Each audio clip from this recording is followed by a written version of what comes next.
And the stream, it has started. It has started. It has started. Hello. Hello, everyone. Welcome to a podcast we'd like to call the RoundTable because we're nerds. Yes.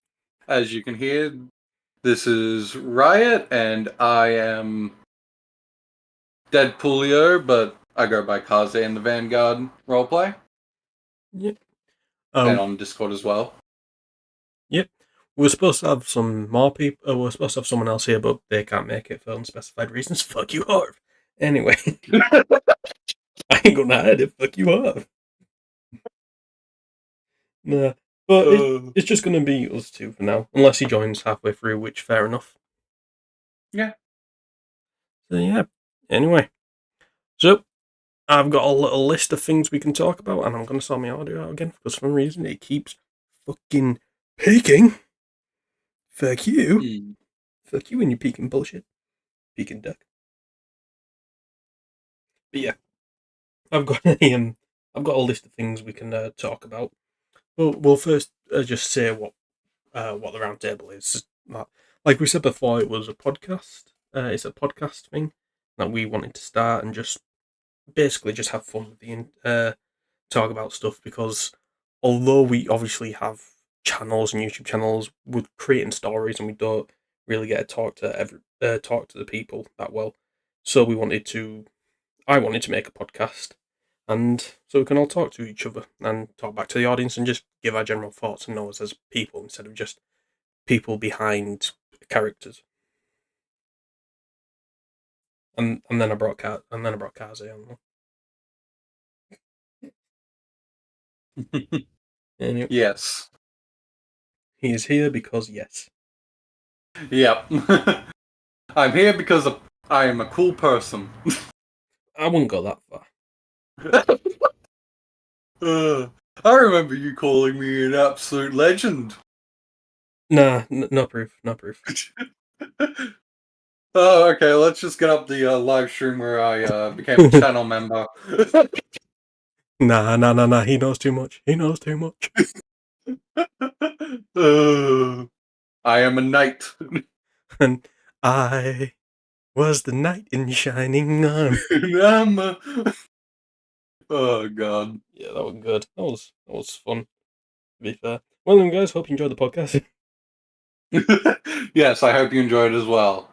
Anyway, I wanted this episode to mainly talk about like what's popular currently, because like obviously the main thing that's coming up are like the new Marvel projects, like Marvel Rivals, for example. That is a massive. Yeah.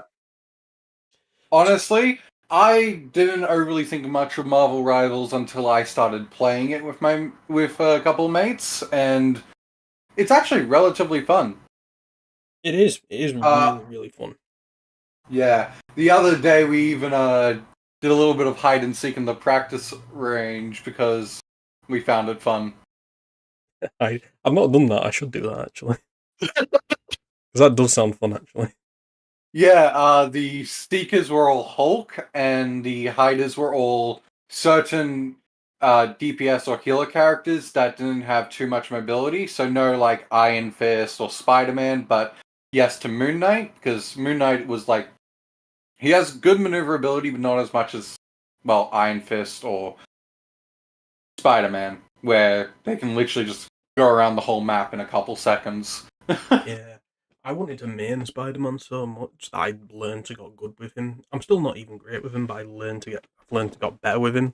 The issue is he plays so differently. He's not a runner up and gunner. He's a hit and runner, which is so perfect for his style because he plays different because he's so different from everyone else. Like in comics as well. 100%. And I've learned to get somewhat decent with Moon Knight, to the point where I even get MVP a couple times in matches. Moon Knight which I'm happy about. Moon Knight, I'd say, is one of the more like he has like a 2-star difficulty rating, but I think he's like a newcomer friendly because like once you understand it, it's super easy to learn and like properly use. Like Moon Knight's like basic thing is put down a what's called an ank, which is essentially a ricochet part, and then just Yeah. fucking fling. His whole thing is uh random bullshit go like the meme. Yeah. His whole thing is, who needs aiming? I've got unks. That is literally that is literally true.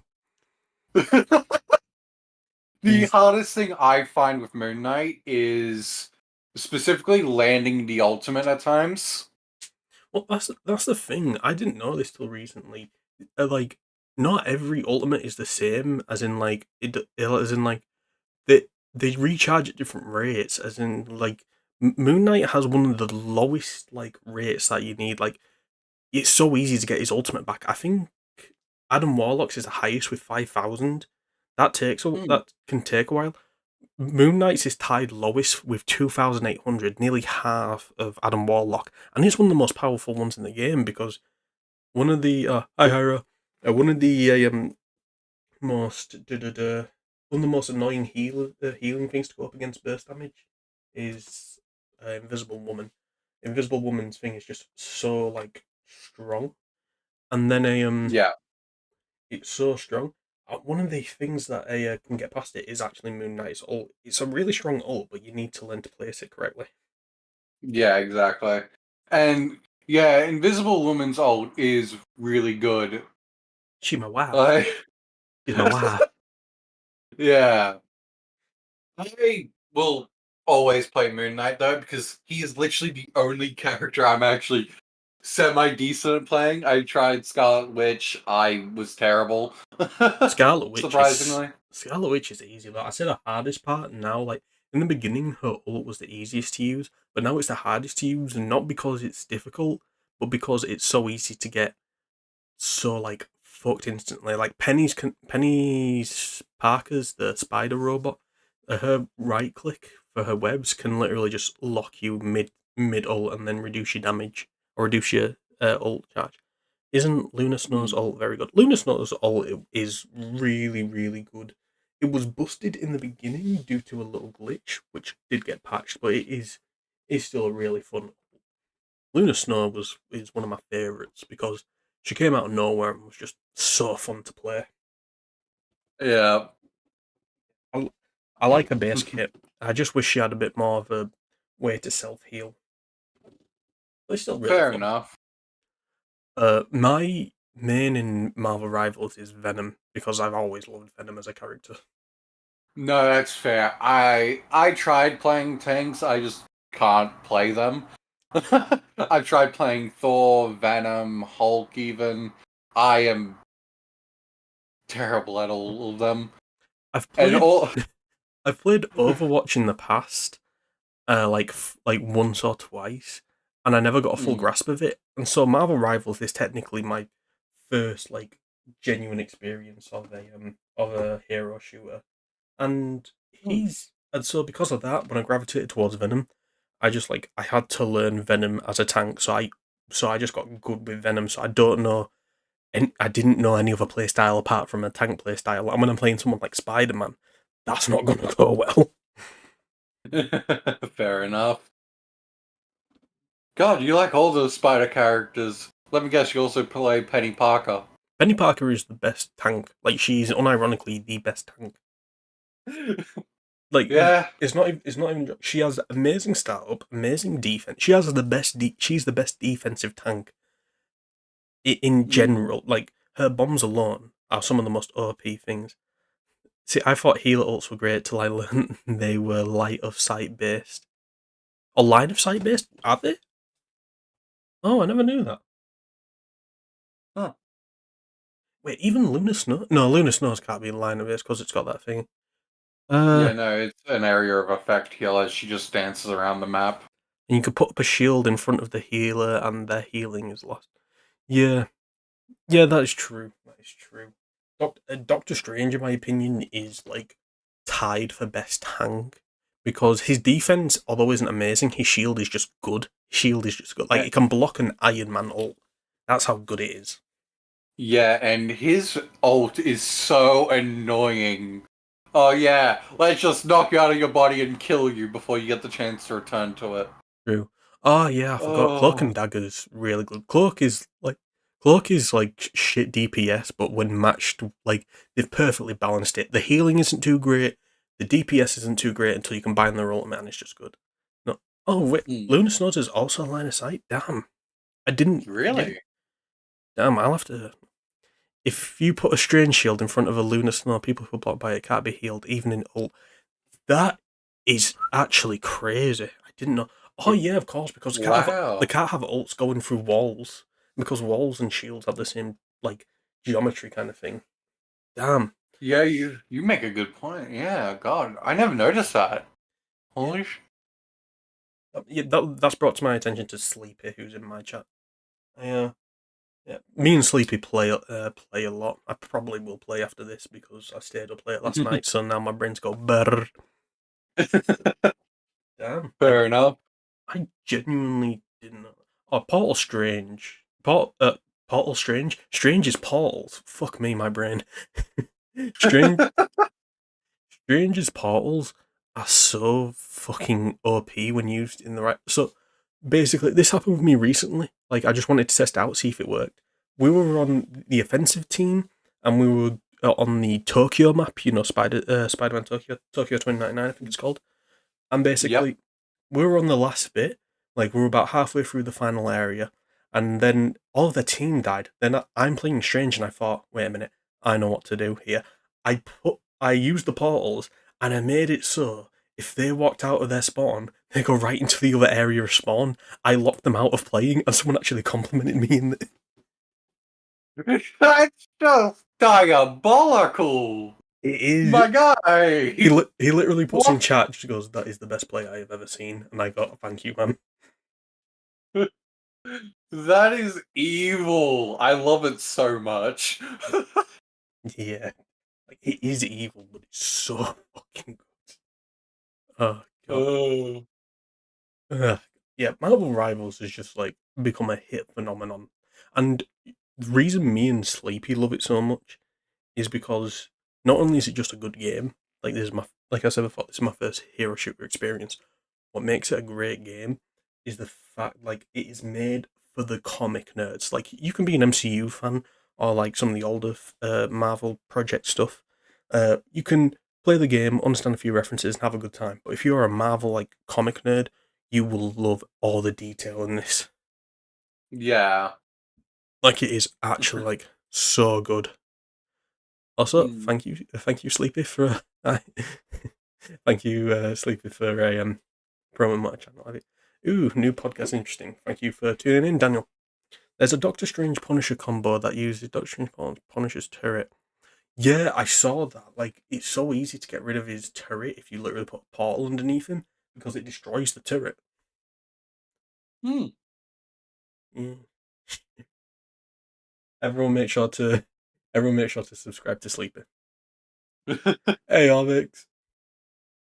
I Uh, am learning a lot about Doctor Strange right now with his portals. Marvel Rivals is such an in-depth game. Like it's genuinely crazy the things you can find out. Like I said earlier, I had no idea that some ults charge differently, like have different areas of time. And when I think about it, that makes sense. That is how things should be. And I'm learning which things Yeah. are projectile. Oh, when they're on the same team. Oh, weird. But some things are projectile, like Punisher's main weapons. Their hit scan, which, if you don't know what that means, hit scan means like if you're in the reticle and you press the trigger, they'll get hit. But like projectile weapons, like they genuinely take travel time. So, so Punisher's weapons are a what they call a hit scan, but his turret is actually projectile, and it doesn't actually do like doesn't just like if you hit him it does damage. Like obviously it does that, but it actually does explosive damage. So if there's a group of them, it's better to aim for the feet. I learned that recently, and Hmm. that's changed how I played him. Fair enough. Rocket gets his ult first because it's the worst one. It's okay. It's 100% not the best. I think Rocket is the weakest healer or the weakest support. Hmm. I'm still I'm still I'm still trying to figure out um who the best healer is because Invisible Woman There is are I love her, but yeah, she's not got the best ult heal. There are a lot of good supporters. I do like Invisible Woman. She's not entirely all about healing because of her ult. She's defensive. Yeah. Yeah, she is like one of my favorite characters to play. But again, that's because she's um, my wife. I don't remember, but I'm pretty sure Loki is also support. Loki was Uh, my main support for a while until I tested yeah. out new things. But the reason I And like him is because in order to get good with him, you have to get good with every other character. He has a high skill ceiling. yeah, yeah, because his ult allows you to transform into someone else. Which I learned recently that he can transform into a teammate. Yeah, yeah.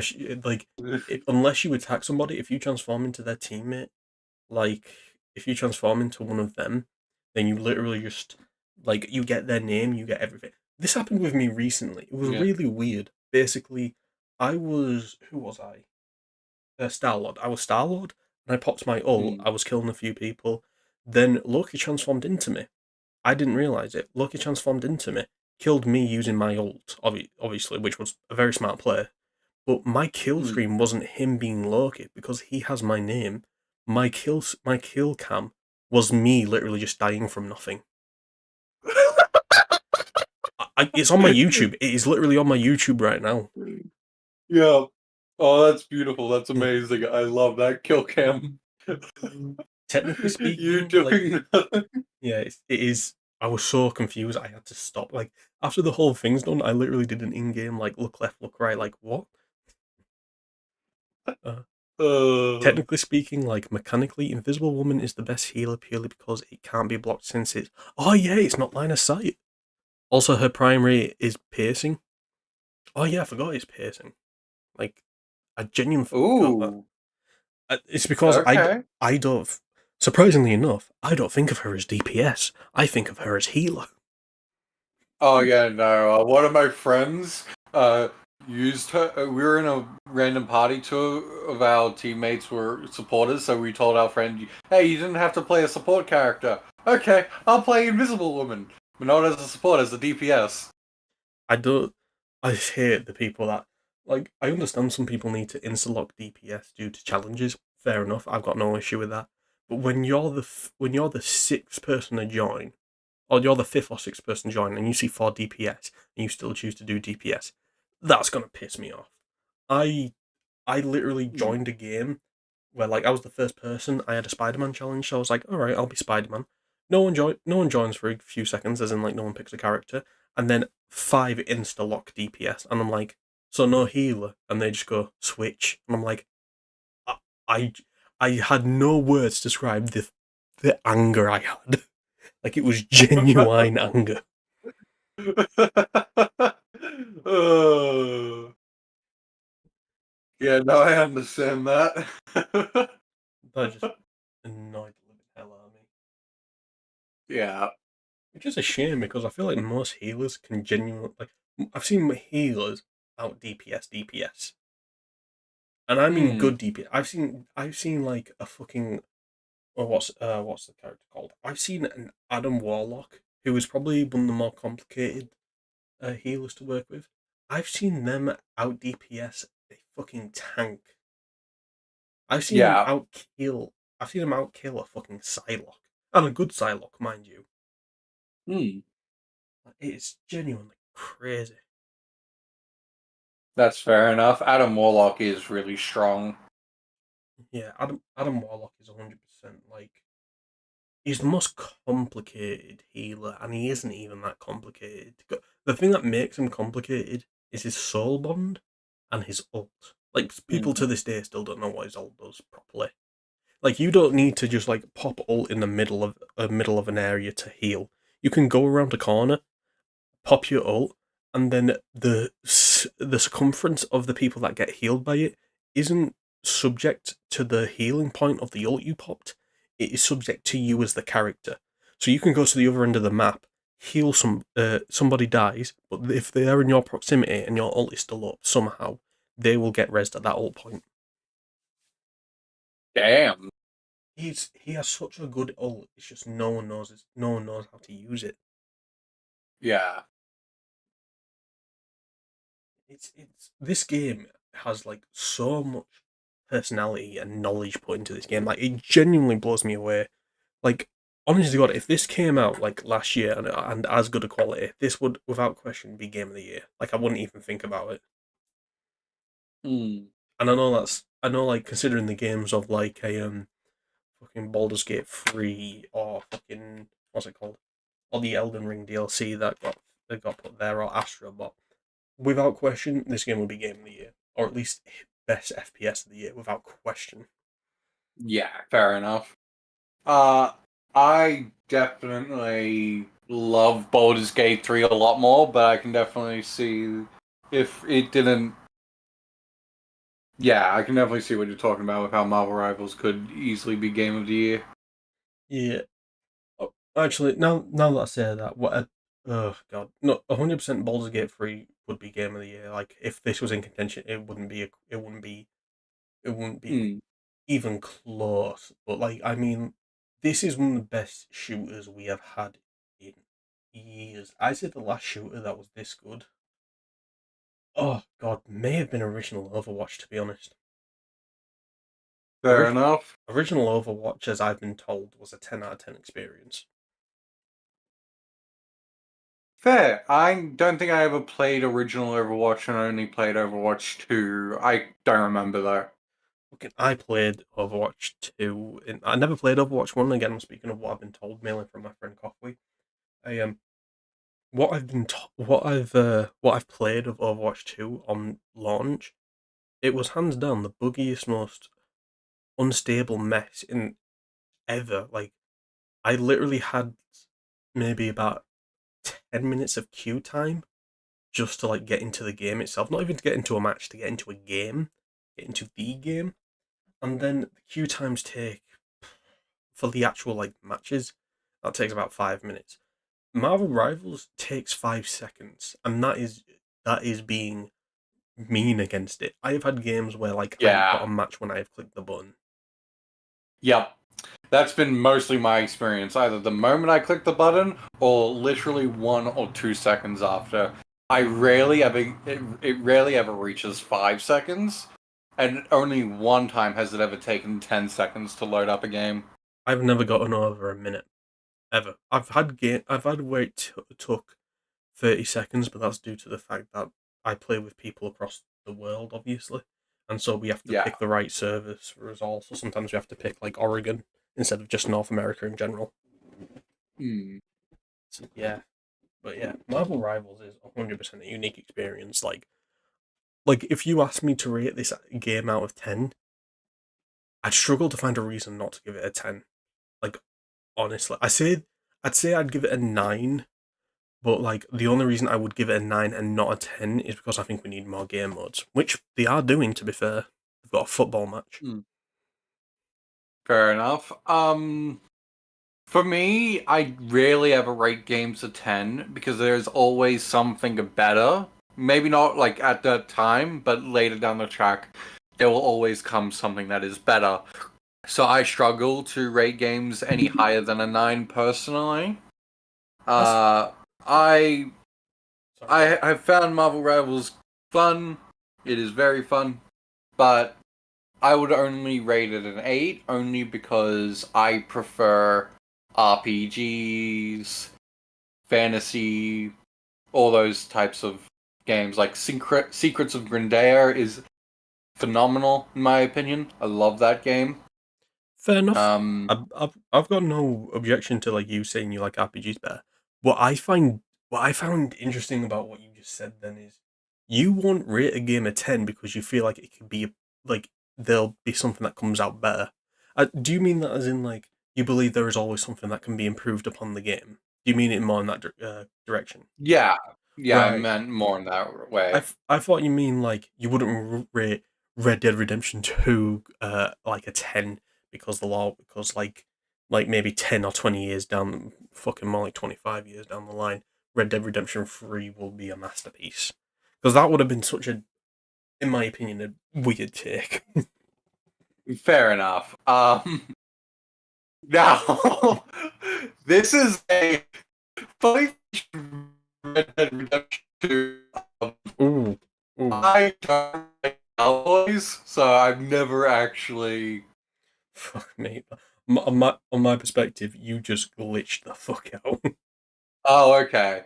Just Essentially, all I was saying is with Red Dead Redemption 2, it's funny that you should mention it. I don't like it because I just don't like cowboys. fair enough. I don't like it because it's the same engine as GTA 5, and it feels Hmm, clunky to me. fair enough. It's just like I appreciate what it has. It's pretty good. I can't lie. It's just too clunky for me to actually enjoy. If it was just a bit better when it comes to like actual feel of it, which I know is which I know is hard to describe. I genuinely would probably like it. So I'm hoping GTA 6 like fixes that. But at the same time, have you seen what they're going to charge for GTA 6? Not at all. All I know about GTA 6 is what my little brother has told me because he's very into the GTA games. I am not. Um, Some people and some people have said, in fact, that the standard edition, like the standard edition, is going to be, I kid you not, $100. like I've seen regular standard edition of games going up to like $90 before because sometimes, especially for consoles, because when you go into EB games and you go to buy a console game, it's generally more expensive than going onto Steam. I've noticed in my experience, Yeah, but I've never seen one that went up to $100. for Like, for my God, for standard edition, it's crazy. yeah. Like if it was deluxe edition, I'd say that's a pretty generous deluxe edition, considering I've seen a lot of them go for a 120. But for Mm, standard, damn. yeah, it is genuinely like. Don't get me wrong, this will most likely be the best-selling game of all time. Like this will be Minecraft level good, but I don't know if it's worth $100. Well, Yeah. the thing that's annoying is we don't get the exchange thing. Like $100 in America is probably like 75 quid here, but we'll still pay a hundred quid, which is a bit fucked. Mm, damn. Yeah, it's a quite annoying. I can't lie. Wait, 100 USD would be more in Australian, but if we don't have the exchange thing, that would actually be beneficial for us. So, In places like in places like Australia and New Zealand, they'll charge you more. Like yeah, USD to AUD. it's 100 USD is about 164, 65 They might AUD from memory. they might genuinely charge you $200, My God. and I'm not even joking. Okay, I got the calculation a bit off. It's 100 USD is 158 AUD, Yeah, yeah, but I've got it up on my still thing as well. Yeah, okay. it's just such a crazy thing to think about. Though.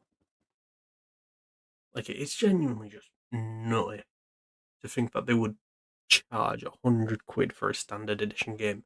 Like I'm excited for Mm. Doom: The Dark Ages to come out in a couple of months because that game just oh my god, that is like a game I am dying to play, like literally dying to play. But if it wasn't for the Xbox Game Pass, if they charged it for $100, it would be a maybe if I bought it. It would be a genuine maybe, but because it's on Game Pass, I'm either going to get a really good deal or I might just full on get it free because it's bought by Yeah. Microsoft. Hmm. That's good to hear, at least. Yeah, The X the Xbox Game Pass is pretty good though. You pay a certain amount every month and you get a shit ton of free games. yeah, it is. Like Game Pass is what's making is what's keeping up with PlayStation. Yeah, right. Yeah. If it wasn't for that, I don't know if it would be doing as successful. But even then, like, there's a lot of talk about like uh Microsoft and Xbox giving away like their exclusives, like letting other platforms take it or like use it as well, which I admire the hell out of. I respect the hell out of, but it is going to hurt them, and it's just In the long run. yeah. I understand like people will give them more respect for it, but people will just no longer just play Xboxes because there would be nothing to like use it anymore because you can just get a decent PC or a decent what's it called or PlayStation and do the same thing. Yeah.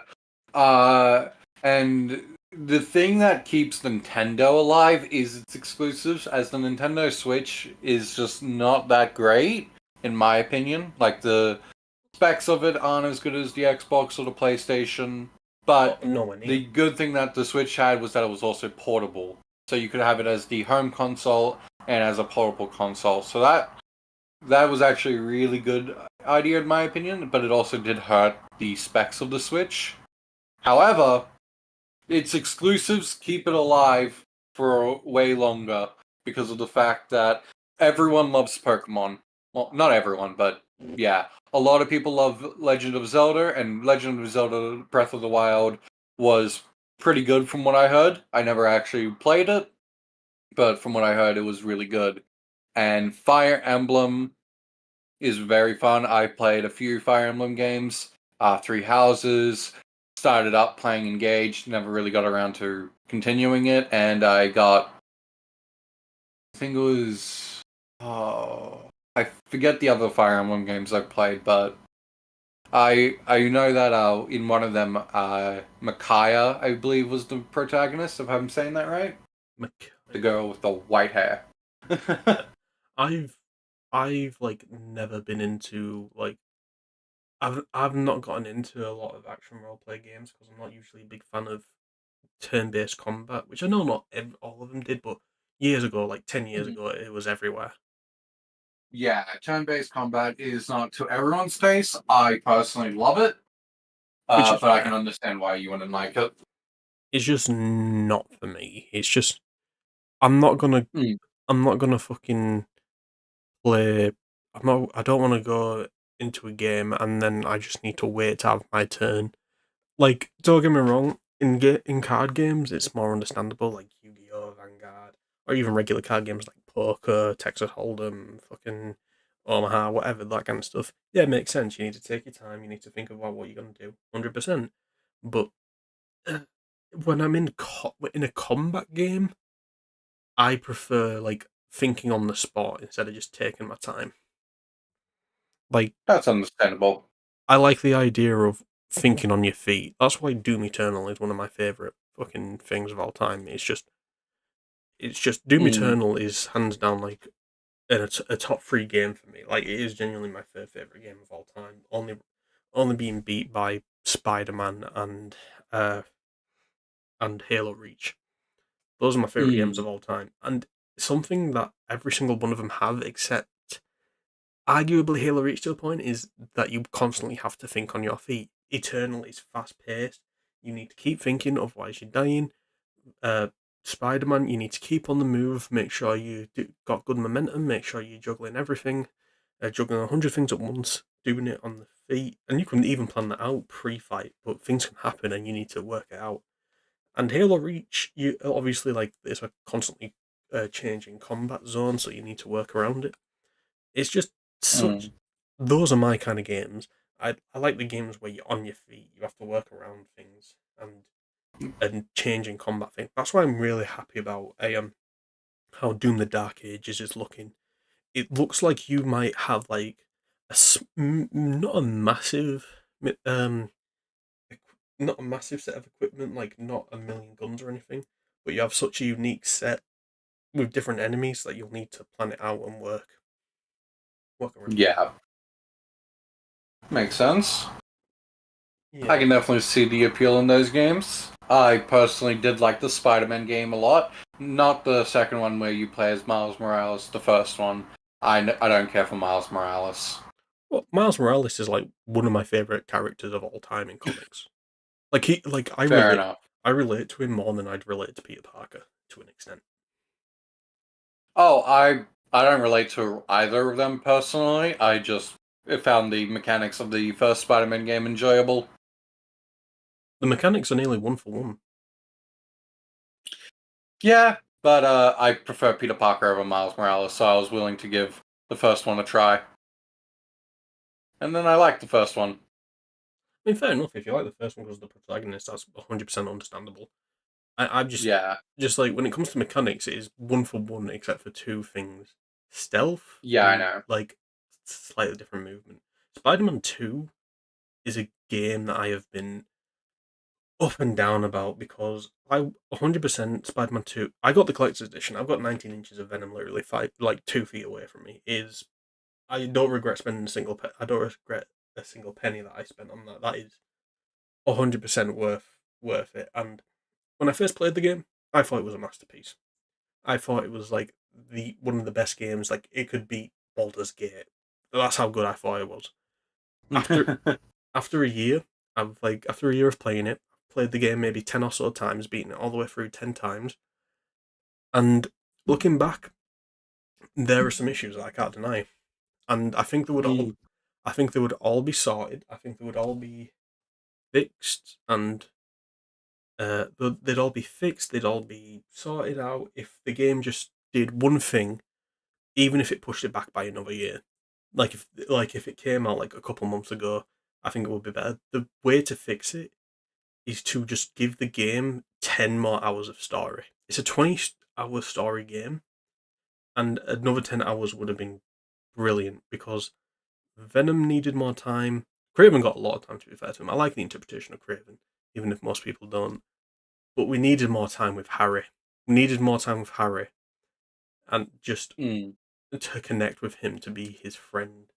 But the one thing that I feel like, even if we had all that, I think one thing it should have done that I kind of missed out on was explain that yes, the symbiote twisted your thoughts, but at the same time, it didn't. Like the original thoughts had to be somewhere. They kind of say it like this, like it may not be what he thinks, but it's what he feels when it comes to like some maybe having to kill his villains. Like I just wish that they explained that everything he said had some truth to it. He believed it in some sort of way. If they gave that game 10 more hours or 5 to 10 more hours and then had that in it as well, I genuinely think that this would have been a perfect sequel. Fair enough. Yeah, I've thought about it for a while. I had a year to think about it. Yeah. Um. Fair enough. No, and I definitely understand that. I so talk about Harry. Is that because what happens to Harry in the game? So in the previous game, it's been shown that Harry is ill. He's got a life-threatening condition that his mother had, and in order to Right. get healed, he had to go into like this tank for a few years. But the tank and what's healing him is the Venom symbiote. The Venom symbiote, like that came from space. Obviously, like the symbiote has basically the same properties, shape shifting, but also healing and curing him. But like it can only Yeah. keep him healed and cured while he's connected to it. And so we have like one mission with Harry, like as Peter, and then we have another one with him where he discovers that they're Spider Man. Then they have one more mission where like he's what's it called? Where he's like Agent Venom, where he's like part of the Spider team, and then Yeah. and the next mission he loses the symbiote because Peter was stabbed. Because Peter was stabbed, he got the symbiote attached to him to heal him and save him. And after that, he basically became a background character that was just ill. And obviously, they were trying to find like Kurt Connors, who had been turned into a lizard, to help get the suit off of Peter to give to a Harry to give back to Harry to save him. And then and then what? So he's in the background for the majority of it, and when he's back in it, he becomes Venom like 5 minutes after. So we didn't have enough time with Harry. I genuinely believe that. Yeah, no, that's understandable. Based on what you told me, that is definitely the case. Yeah. Mm. Again, I was lucky enough to actually play the game early. I got so lucky in order to play the game early, and Mm. like I got through about half the game, played about 10 hours, where like about midway through having the black suit, and it just felt like wow, we did not get enough Harry as Venom, or not as Venom as his friend, because I'm like he's had maybe 5 conversations with Peter since, and all of them were over the phone. Oh well, no, one was right after he got the suit, and he had to protect uh the Foundation, like basically a hub place for Harry and Peter to, and it was getting attacked. So that was. It's just right after that he becomes Venom, and I like this interpretation of Venom because I don't care that he's not Eddie Brock. I like it when Venom has a relationship to Peter. Fair enough. Yeah, I still think today like the best interpretation of Venom is without question the '90s TV show. Such a fantastic interpretation. Fair. I I have loved Venom movies. I've never actually watched the '90s TV show, but I loved the Venom movies personally. Yeah, I like the first Venom movie is still the best. I like Carnage. I like the final one, Last Dance, but Last Dance just felt like there should have been a few more things that would have just was sent like spoiler alert. Last Dance it had like a bunch of symbiotes in it, and the symbiotes didn't really get used to the full capability. Hmm. I wish we had more like time with the symbiotes, essentially. Yeah, that's fair. Yeah, like the first Venom film is still best. Like I'd argue it's like I uh, agree. Personally, first Venom movie was the best. I do love the Venom and Carnage, the Venom 2 movie with Carnage. I forget the name of it. Let There Be Uh, Carnage. but that's just because I love Carnage. I've always loved Carnage. Same. Back when I saw him in the when was the first time I saw him? It might have been the I '90s think TV show or the Spider-Man Amazing Spider-Man 2 video game. it might have actually been the Spider-Man TV show called, I think it was called Ultimate Spider-Man or something along those Oh, lines. where like Peter became Carnage instead of Cletus Cassidy. Maybe? Hold on. Someone where Goblin Wait. turned him into Carnage. Oh, is it? Okay. It might have been. I don't actually remember if this is the show. Oh, yeah, I think it. Yeah, I just looked it up and I'm pretty certain this is the show. You know what's crazy? Like the two things, like Let There Be Carnage and like the Ultimate Spider-Man show. Those are my least favorite depiction of Carnage as well. Like they're not Carnage to me. Like No, that's Carn fair. Carnage shouldn't care about everybody. Like I like Venom too, but Carnage should never care about anybody. It should be perfect symbiosis because they both just love killing. That's what makes Carnage cool. Because he's Venom with Yeah. just the murderous intent. As shit as that is to describe a villain, that's what makes him cool. It's a symbiote version of the Green Goblin. Yeah. Then Ultimate Oh, no. Spider-Man, he just has no personality. He just has no personality whatsoever. Yeah, that is true. I just liked him in it because I thought he seemed cool at the when I first saw him in it. Fair enough. Fair enough. But yeah, Again, the best interpretation to me is the '90s TV show because it just nailed what Carnage was: personality, looks, everything. what was the name of the '90s TV show? Just so I can watch it later if I Uh, find it. Spider-Man the animated series. Oh, okay. Yeah, it's without. I just love that '90s series so much. I've been rewatching it again, trying to think, does it hold up? It doesn't just hold up. It is better than I ever fucking thought it was. Yeah, fair enough. That is always the thing, though. When you watch something and you love it as a child, then you rewatch it to see if it still holds up. Like, I uh, I had no doubt when I rewatched Ben 10 like a Yeah, year ago, because I remembered loving it as a kid, and I never stopped loving it. And I same. rewatched it about a year ago, and in my opinion, the original series still looks better than half of the cartoons and even some of the anime we see today. Art style wise, I can Not. agree with you. Like Mm, detail, like it has some amazing detail. I just think animation wise, nothing will be Omniverse when it comes to Ben 10. But the reason I still love Ben 10 is it's never really left me. I've always liked Ben 10. It's just the concept's always so cool. But the thing that yeah, kept with me the entire time was his voice actor, like in Alien Force onwards. That's Yuri Lowenthal, and that is Spider Man. Yuri Lowenthal will forever be someone I admire because how he acts, his voice acting capabilities, and his social life on Twitter life. He's he's just such a remarkable person. Like I have nothing but admiration for him. What I've seen. fair enough. Yeah. Yeah. I'm just a massive Yuri fanboy. Yeah.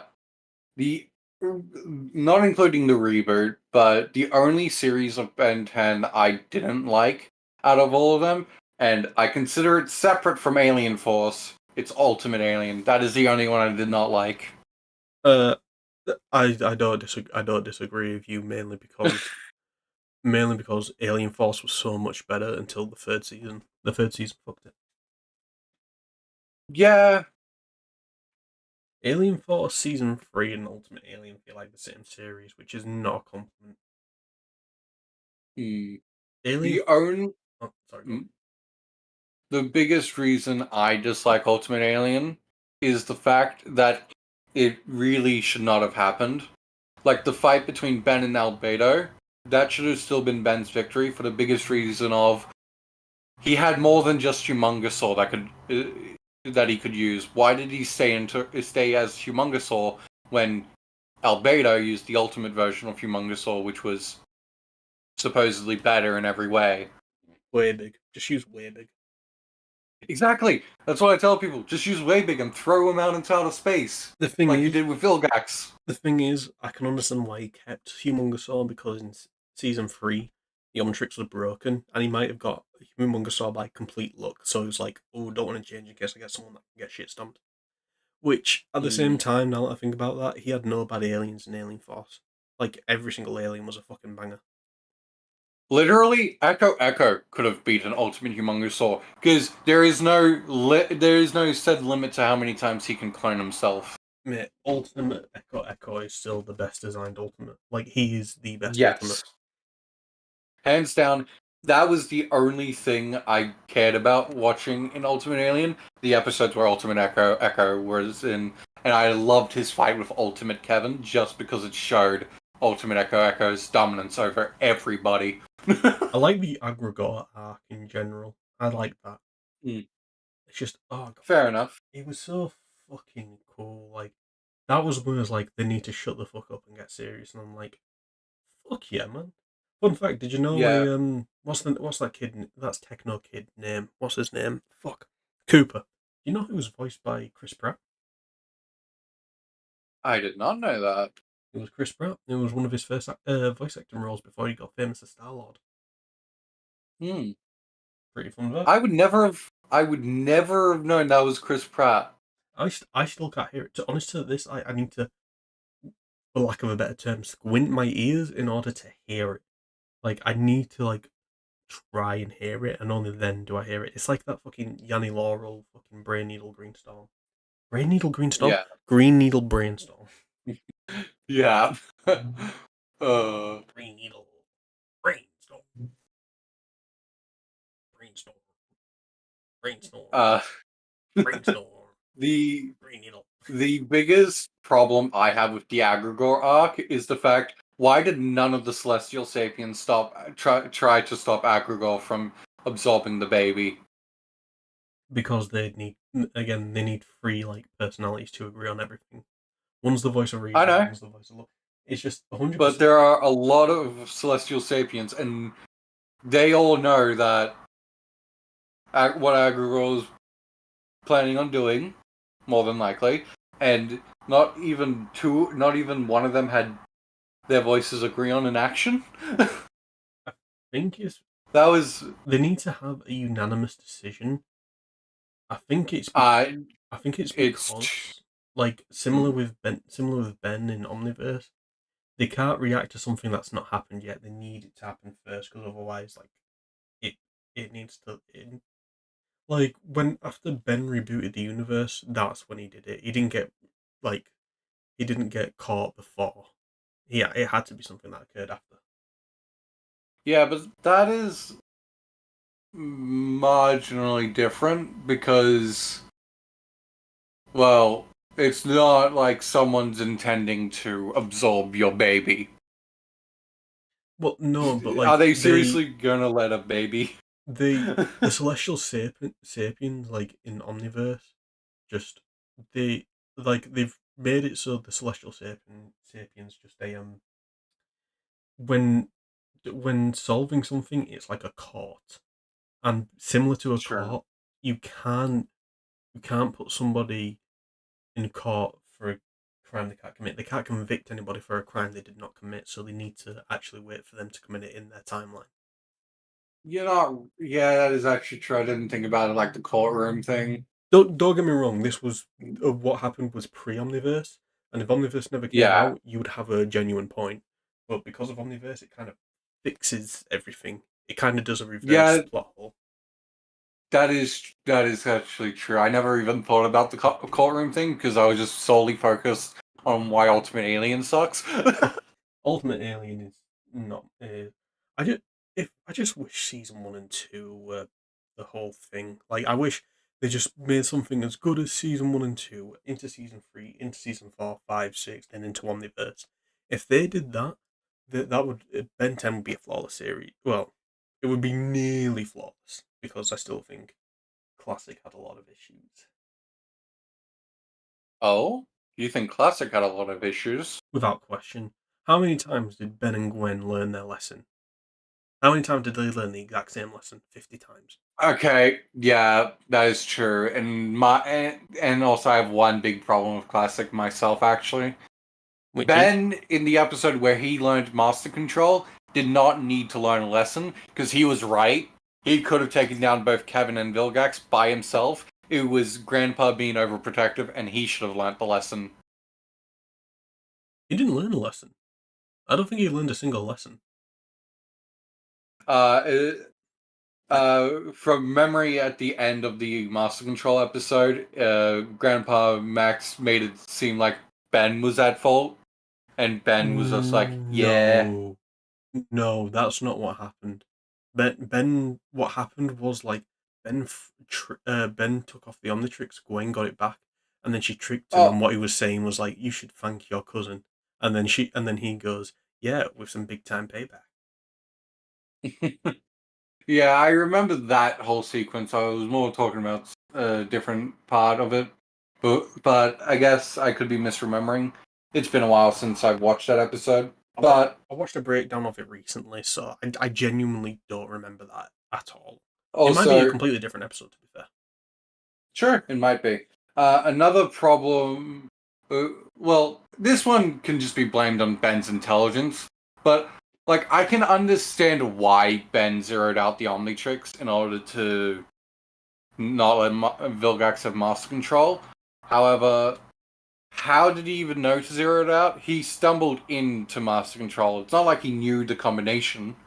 He stumbled into master control. So how did he a learn to zero it out, I and have then b I have a small what? headcanon about this. I think like when he unlocked Master Control, yeah, that was pure by accident. But after he has Master Control, he has complete control of the Omnitrix, even just through his intentions, because the Omnitrix has always been able to show that it has an intelligence.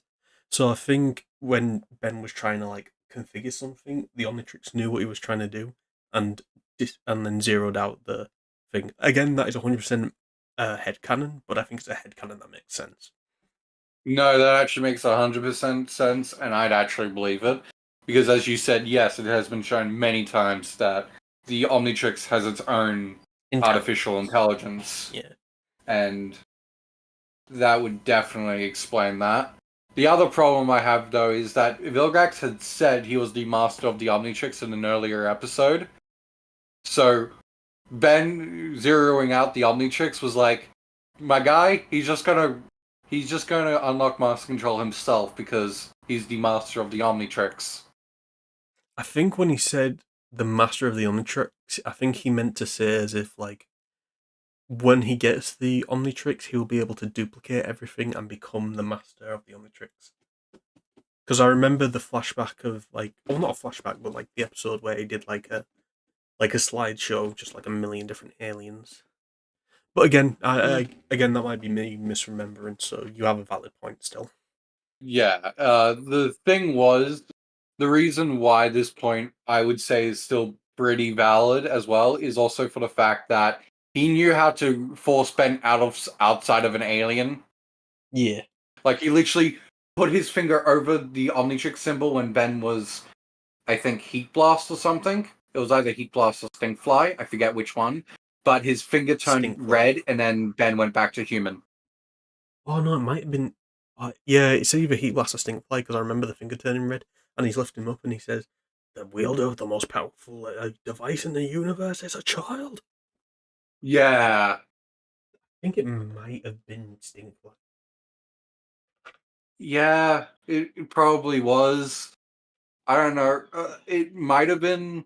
Yeah, Because I know Heat Blast fought him when he first met. But still, yeah. yeah, but again, Classic had a lot of issues, but it was always the same issue. Like, in fact, no, let me rephrase. It didn't have many issues, but the issue it had just kept coming back up. Yeah. Like again, if it was just a little bit more thought out or redone, it was Heat Blast. Thank you, Daniel. It Thank was you, Heat Blast. Daniel. Damn, Daniel, you know a lot of shit about that goddamn Ben 10. Yeah. I mean, it is a really good TV show. Diamond Head best. Yeah, and the reboot is just not it. In my biggest opinion, at first, I thought the biggest sin was that they made Stinkfly humanoid. Then I saw Lego beating Alien X, and I'm like, what? I Blocks can think beat Alien X now? hate the Like, I idea know of it was blocks. I hate the idea of fucking blocks. Like yeah, 100%. blocks itself, like it's such a weird idea being Lego, but like it's specified it's used to camouflage. How the fuck is bright white, not white, bright yellow, red, and blue fucking camouflage? What is their fucking planet like a popsicle? Like holy shit! No, the planet is Legos. Fucking fucking Death Star, get a Lego Death Star right now. But yeah, the Alien X in that movie was just like I don't think it was a. You see, it's so weird because it's clearly a weaker version of an Alien X or a Celestial Yeah, Sapien. But the issue is, the Celestial Sapiens exist outside the multiverse. So what's going on? I know. So I confusing. think with the reboot, I think how they explained it is that they completely changed like the idea of celestial sapiens. Well, maybe not completely, but they essentially just powered Alien X way down. But that's the thing And because of the what's it called? Because of the crossover, it shows that the universes like the reboot shares the same multiverse with the other Ben 10s. It has multiple Bens. But yeah, if that's proven, then the Celestial Sapien should be the same power as that. It's just it's not a plot hole. It's just a massive writing error. hmm, Like, don't get me wrong, I can understand just like how are we supposed to kill a celestial sapien without a celestial sapien? Depower it. Like, I understand that, but like it was so weakened down that I just can't even take it seriously. Yeah, like I saw a Reddit thread where everyone was making jokes that Lego is boundless because it can beat Alien X because of the reboot. I I hated the fact, but I love Oh, the jokes I read on that Reddit thread yeah, fair enough. because I found them funny. Fair. Tell you, tell you what was good. Daniel just reminded me.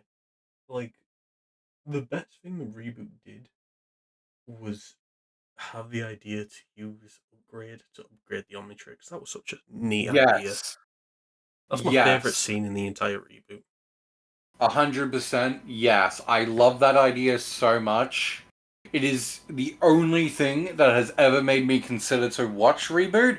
I still have not because I don't care to, but that is 100% the best part to ever come out of reboot. The only thing, Upgrade being able to upgrade the Omnitrix as to give all the aliens a boost. I love it. the only thing that made me want to watch it was the fact they got a really good looking Humongousaur and Jet Ray, because Jet Ray is like my second favorite alien. Hmm. Fair enough. My second favorite alien, not including Alien X in this because, Be too easy. yeah, it's the easy pick. What we I should, honestly love Swampfire. He is so versatile, so powerful, and essentially almost immortal because as long as there's a little part left of him, he can just regenerate back to full. yeah, He can be squashed, torn apart, shredded up, and he'd be back. we should do a Ben 10 tier list, like the aliens. Yes, Let me share I the screen. 100% agree. Yep, so I can actually see the tier list. Yep, I agree 100% with this. Okay, let's see. Work for 5 seconds. I think it's because I've had this up for a while. Let me just Yeah, tier maker. Oh, here we go. Ben 10. Come on, just work. Is my internet being crap, or is it just how things are running today?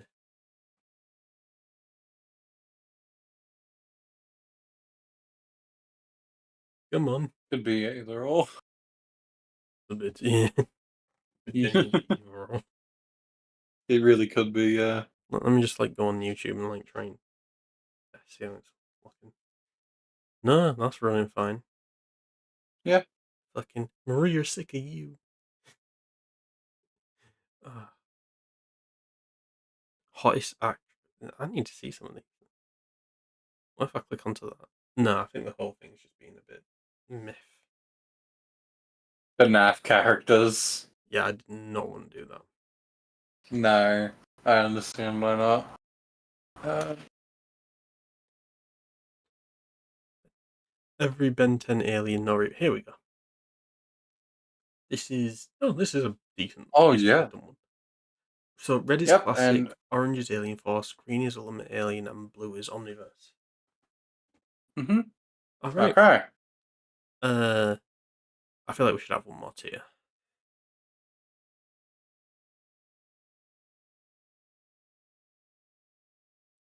That's that one. 1 second, just need to remember his fucking name. Hang on. Where is it? Oh yeah. Are you looking for Ultimate Way Big? Fuck no, Ultimate Cannonbolt. Oh, I Oh, actually that's didn't good. mind Ultimate Cannonbolt. I feel like Ultimate Wild Mutt was worse in my opinion. It was. I just don't like how they made him now. All right. Uh, Ghost Freak.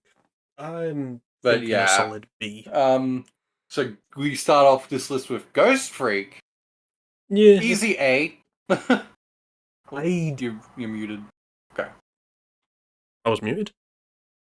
Oh, weird. Okay. Okay. I Um. don't know why you're muted. I But don't I know. feel like Ghost Freak is a very easy A. Good power set, really cool design in my opinion, and especially when he becomes the scare. Uh, in the original. I know we're That's not rating the scare, but that's kind of my point actually. That I think he should be a B. His design's oh, cool. His powers are cool, but how many times do you see Ben use him and not to scare? oh, you do make a good point. They get rid of him pretty early on, don't they? Argue he's a B. I can agree to a B. Okay. I can agree to a B. Yeah. Cannonball. I think Introduction was cool. I think Cannonball has every reason to be S tier. I just wasn't hype about him. Like I'll get onto the character that gave me more hype, but like I think we should give him God tier mainly because his design's cool, his power set is cool, and he was the first alien we saw that showed that there are more aliens. Yeah, he gave a showing of that there was more to it in the Omnitrix than just the original 10. Uh, all those reasons to give him God tier are good. Yeah. I would prefer to put him in A tier though, simply What? because I, like you said, wasn't that hyped when I saw Cannonbolt. I was more hyped by the idea that there were more aliens rather than Cannonbolt himself, as I saw him as a, Killer. stumbling troll at first, essentially. I know, not quite troll, I just couldn't think of a better word. His design is alright, I do like the design a bit. And I do like how he's pretty defensive. It's just, there's nothing really standing out in my opinion, because all he does is transform into a cannonball and Yeah. then rolls. Fair enough. But let me give you this. Let me like just give me make a reason for God tier. He's not only the first new alien we got in Classic, but it was the first new alien we got in Alien Force 2. And he Mm. bitch slapped the hell out of mutated Kevin 11. You're not wrong. Mm. I Yeah, think he's God okay. tier. Plus, Okay, yeah, god tier, but low god tier, okay, in my also opinion. classic Cannonball design is fucking peak. Like classic, not Omniverse. Omniverse, this shit is peak. Fair. Yeah, Omniverse was garbage. Omniverse was awful because that's supposed to be that, and that just looks awful. Wildvine. I want to get your opinion. I have I have always loved Wildvine. Thank you so much. I put him in He God tier. Yes, higher than Cannonbolt in my opinion. I've always loved Wildvine. How everyone feels about Cannonball is how I feel about Wildvine. Exactly. I've never not loved him because he was just so cool. The fact that he had he could elongate his body to reach high places, he could release like those bombs or whatever they were, the seed things.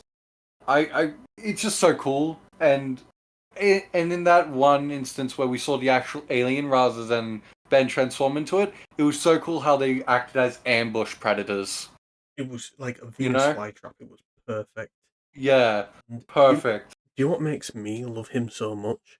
Is that he could have genuinely been a one of a kind alien because the thing that gives him the alien is that massive plant spore. So he could have genuinely been a one of a kind alien.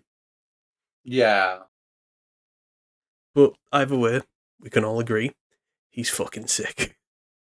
yeah, 100%. Um, all right, was a shock.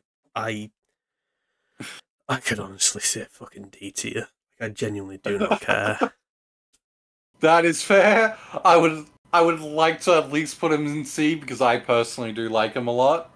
If you can sell I me on if you can sell me on why, then I'll put him in C. Well, it's simply just because he is the first alien we see clone as we did not see him as part of the Omnitrix at first. We see him as just this random battery thing in a town, and he was the first one that we saw like clone, even though he was split apart, and then both sides grew into a Yeah, clone essentially. yeah, but And I've always loved that aspect, Ben doesn't and even get electricity is him. cool. Ben doesn't even get him until Omniverse though. That is true, but we do see him in Classic a Classic couple times. We see him in Ken. use of Ben 10,000 and Ken 10. Tell you what, because it's the Ken 10 or the Ben 10,000 design. I'll put him in C because I genuinely like the design. It's just I like Megawatt more than I actually care about Buzzshock. That's fair. I can agree to that. Arctic Guana. So I think he looks goofy, and I think he needs a tail. He does need a tail. He would have looked so much better with a tail. I'd put him in I am, C, maybe. yeah, I am perfectly fine with C, only because the first time we see him is the Ben 10,000 episode, and Ben 10, uh, Ben 10,000 actually gave him a name in that episode because Ben influenced him. So that is the only reason why I like Arctic for C tier. Bit of a hot take. I don't think Artiguana should have been unlocked by Ben. I think it should have been a 10k staple. Fair enough. I mean, I don't think it was necessary to be unlocked by Ben anyway, since Alien Force we got Big Chill, but True. True. yeah, But we'll get on to Big Chill eventually. Um, yeah, Blitzwolfer. loved him. Same. Got tier Like, for me. I love the yeah, design. and that actually brings up another good point why Wildvine is so cool, because the alien race that we saw of Blitzwolfer in that episode got taken down easily by Wildvine, and I Yeah. love that so much. Yeah. It was so fucking cool. Yeah, What's his name? Snarrow. He's yes, cool. I'd like the original design more. And I'd a put hundred, like 100%. we didn't get to see it enough. I'd put him in C or B. I would like to put him in B only because that I Design. found design was really cool, and also in the first episode he appeared, he kind well, not him, not Snarrow specifically, but his race appeared. He kind of felt like an actual threat, and I loved how Yeah. that how that actually felt when I first saw him. But that Like that's a the thing. I want to rate the alien, like Ben as the alien, not the enemy. I just yeah, true. yeah, I'll put him in B because I like the design, but I also do like the fact that, as like what's his name, Kellen Goff once said, they perfectly made him look like he like this could be a thing that inspired like ancient Egyptian like hieroglyphs. Hmm. Franken Yeah, I never even thought of that. Franken. Frankenstrike.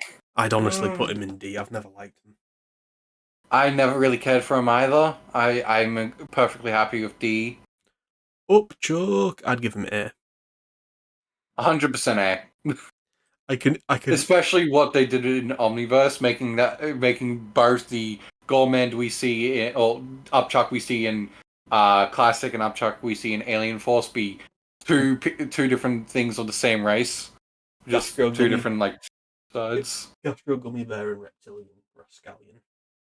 Yeah, and I love it so much. I could hear an argument for S tier to be honest, but I think his Yeah, classic design is the best, and we never see it again, apart from like a bit of Omniverse.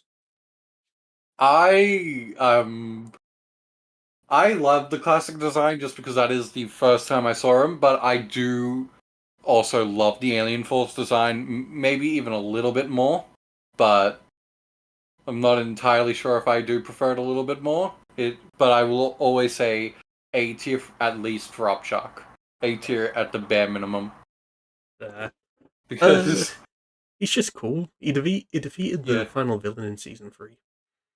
Oh yeah, I know. I eat Star. Um, Ditto. I I personally like like Ditto him. a lot. I like him, but I can't put him anywhere above a D, a B. I mean, No, that's fair. I can't really put him anywhere above a B, or mainly because Echo Echo exists. There. Like Echo Echo, I will always prefer over Ditto Ditto, but Ditto Ditto was so funny in his first episode, and I love the wrestler episode for Ditto Ditto as well, where Well, it's like, who needs forearms when you can have 16 of them or 8 of them? I forget whichever it was. we'll get to Echo Echo because I've got a strong feeling about Echo Echo, which I will get to. But for Yeah, now, we'll carry on. Heat Blast. Like, S tier. yeah, it's a debate of God, A dude. or S tier. I can't deny he's like the most iconic alien. C tier for I guy. I can't put him Oh, any higher than I C. like him though. Okay. I like him. If you can convince me, I will of The where he should be. the reason I like him is because he came so out of nowhere. Like having a new alien with such a weird design used as like the final fight in season 3, that felt so fucking hype. Plus the icons.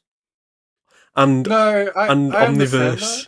Omniverse made a joke saying, I call this one I guy. Yeah, I gotta admit the name's pretty dumb. Yeah. If you I mm, if you I don't, I can dislike put it him. at C. Well, not it's not that I dislike him. I do like him. It's just that first episode we see him in kind of hurts me a little because it's for the very reasons why you like him. He comes out of butt fuck nowhere, and we don't know how Ben gets him. We don't know if it's just randomness, like with Cannonball, but at least we see with Cannonball, kind of. And another thing is, it's like we barely even get to see anything from him because it was the first episode we saw him in. We don't really get to We see much of him in the classic, we and we see him don't really get to in see him in Alien Force. we see him in Race We Against Time as one of the alternate openings. that is true, but we out of all the aliens, it's just like so many of them get so much more screen time, Wait, hang on. and I know what we can do. Hang on. oh, oh, okay, you're making a new tier for I guy. I tier. I'm joking. I'm joking. But I am perfectly fine with him having a B tier rating. Tell you what, we'll meet in the middle. I'll say high C tier. The highest C Okay, tier. Okay. yeah, that's fair. Way Top of big. C tier.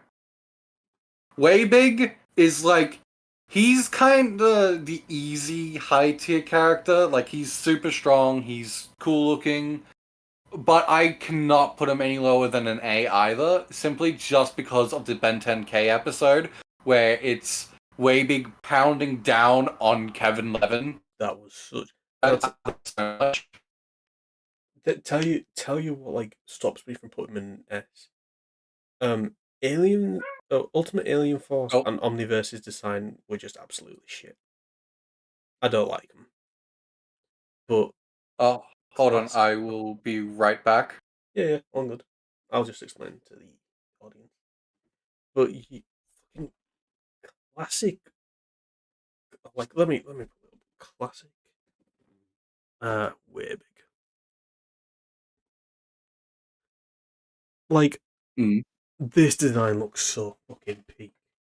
It just feels Yeah. alien, and compare it Oh to no. this shit. Yeah. Yeah, I can definitely understand it. Like, I don't mind the UAF design personally, but the classic design was way better. The reboot design just looks, well, It looks like like a the poor Omniverse man's design. Omniverse. Yeah, and the But Omniverse design was terrible in my opinion as well. it tried to mimic classic, just didn't work. Also, this was the alien that threw fucking Vilgax into space. Yeah, 100%. Threw Vilgax into space, demolished Ultimate Kevin. I love this for him. I fucking love this Yeah, for him. 100%. Like, I can't put him any lower than A, but but I don't really want to put him in S either. Also, So yeah, A is good. I think the coolest thing about him is that he's born in cosmic storms. Like that shit is just so Yeah, fucking badass. yeah. Like the Takusta race is very cool when you Yeah, actually look into it. Yeah, but the most annoying thing about it is that fucking Argit can one shot it. Fuck you, Argit. Yeah. Anyway, grey matter. I can honestly go anywhere with him because when I look at him, I think he's boring, but then I see the episodes and I think he's so badass. I could literally put him in S tier or D tier. Look, I can actually put him anywhere as well because design is kind of mediocre, but it's not bad because he, like with the classic Way Big, he looks alien, and that's what I love about my aliens. I want them to look like a proper alien. I don't really want them to have too many humanoid characteristics. I like these And sideways eyelids. Those were always cool.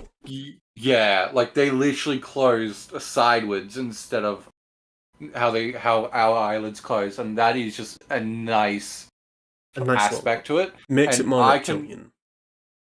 yeah. So I am fine to put him anywhere. Honestly, love to put him in S tier as well, but I can put him anywhere. I'd want to put him in B because he was always the joke alien in classic. Fair. That is very fair. He was always the joke alien, and he always came in clutch. Yeah, Literally building a sun ray to beat the scare. yeah, true. Oh yeah, true. That's a good point. Fuck. Yeah. You know what? Because of that, I'm putting him higher than Ghost Freak. Yeah, 100%. Um, Stinkfly.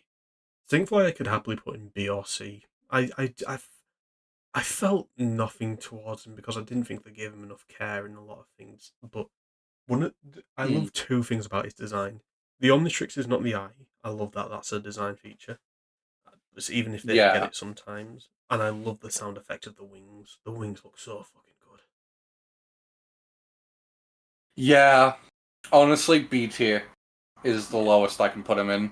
Because I do love his design so much. Ripjaws for me was always an underrated pick. He's the second most jokiest alien compared to Greymatter, but I still fucking love him for some reason. Ripjaws is the Aquaman of the classic 10. Yeah, that is the best way I can describe him. Like when he's good, He he's is fucking good. yeah. He is literally the Aquaman. I cannot say he's the Namor because Namor is actually good. Jokes aside. Yeah, Ripjaws I'd honestly put him is next to underrated. Greymatter. I'd honestly put him right next to Yeah, Greymatter. I am perfectly fine with that. He has always been one of my more favorite of the classic 10, specifically for the Kraken episode. Yeah, I love the Kraken episode with Kraken episode Ripjaws. was great. Fucking alright. Wild Mutt. Hot take. I could see him in C or D. I agree. He has one cool gimmick about him, and that's that he has no eyes. He uses like his fucking senses, which is very cool. Yeah, But hundred percent. the coolest thing that ever happened with Wild Mutt is the fact you saw another version of their species. It's the coolest thing that Yeah, happened to him, and it wasn't about him. yeah. Volpamance's regular design looks much better than the Wild Mutt design, and I hate. Like, I understand that in classic, he's meant to be like a child Volpamancer because he's 10 years old. But 16-year-old, he doesn't have a tail. you're telling me that when he uses Wild Mud in any of the other series, he has not matured? Yeah, Like, he's a Volpamancer. He's meant to have a tail at a certain point. Where is his damn tail? I can understand Ultimate Alien mainly because Ultimate Alien's Ultimatrix, it didn't make him the peak version of an alien, it made him the alien he copied. So that could just Yes, be that is random very true. Volcamancer DNA. That is also true, yes. Either way, fucking, he has one gimmick, and he's not a gimmick I enjoy. I appreciate him, but I'm never gonna fucking put him at the top of the list. Yeah, that's understandable. And I will not put upgrade any lower than A. I could genuine like the only thing that stops me from putting him in S tier is I don't like the fucking UAF and the fucking Omniverse design. The classic design is so fucking perfect. Yes, the classic design is perfect for upgrade. I love it and can never stop loving it. And upgrade's whole I merge with technology and upgrade it is so fucking cool. It's an I, iconic I, species, and it gave us the most underrated villain of all time, Malware. yeah. Oh, Malware was so fucking good. Hmm. Accelerate. I love Accelerate. I love I my.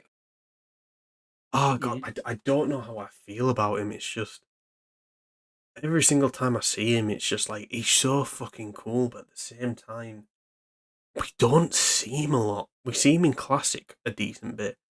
He's never in Ultimate Alien Force at all. He's like in a brief cameo for what's it called? Um, the Generator Rex crossover, and then Hmm. he's in fucking Omniverse, and I don't like the Omniverse design. Classic carries this fucking guy, and the best version of him is the 10K version because that looks so fucking sweet. Yes, it really does. The 10K version of him looked so fucking phenomenal. It's not even that much of a I am difference, but the difference is amazing. I am happy to put him in A or B. I would prefer to put him in S just because I love him. It's personal bias here. I But think A or B, I am fine with. the thing is, part of me doesn't want to put him into A, but I think that's just me trying to. I think that's just me somewhat being a contrarian. I Hmm. don't know why. So I think there's no other reason. There's no reason not to put him in S tier. Like Okay. I would put him above. Cannonball, I'd put easily. yeah, forearms. Now the first thing I think when I think of forearms is when he's doing duo electric guitars. Yes, that is a cool scene, I will say. That shit But was any, peak. but yeah, forearms is the basic pick in classic, and he's not even the best pick half the time.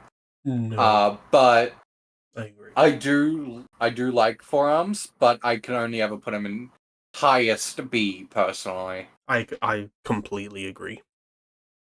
I like. I just wish he had a better classic design. Like his proportions are good, but tell you what, Yeah. if his proportions stayed the same, but we got Generator Rex for arms, this Oh shit was yeah. gas as fuck. Yeah, no, I do agree. Generator X forearms was a dope design. And do you know what's ironic? The symbols Yeah, he has there, all these symbols, they're the outline of his fucking classic shirt. I know. It is so cool. It's peak. Right. I don't care what anyone says. This is the best alien ever S. designed. It is the best alien ever designed. Like, it is my favorite Yeah. all-time alien. Every design for him, except the Omniverse design, in my opinion, has been good. I don't like how prominent his chin is in Omniverse, but other than that, it was a fine design in Omniverse. And I love the chromastone kind of aesthetic he had in Alien Force, and how he could absorb energy in Alien Force. Wasn't as good as Chromastone's energy absorption, but it was still something. And Right. I've always loved Diamond Head from Classic as well. He is by far the most versatile alien from Classic, and he is the coolest. No one can change my mind. Funny thing is, I agree with you on so much and then disagree with you on so much. I love his Omniverse design. I fucking love it. I just think it's a perfect. Like, he's the one alien you give a jumpsuit to because he looks brilliant with a jumpsuit. Like, the classic and Omniverse is what I believe. But okay, I want to tell you, like, this is 100% no bias for this. Chromastone is one of my Yeah. favorite aliens. Diamond Head is one of my favorite aliens. Alien Force is my favorite series, and I love his fights.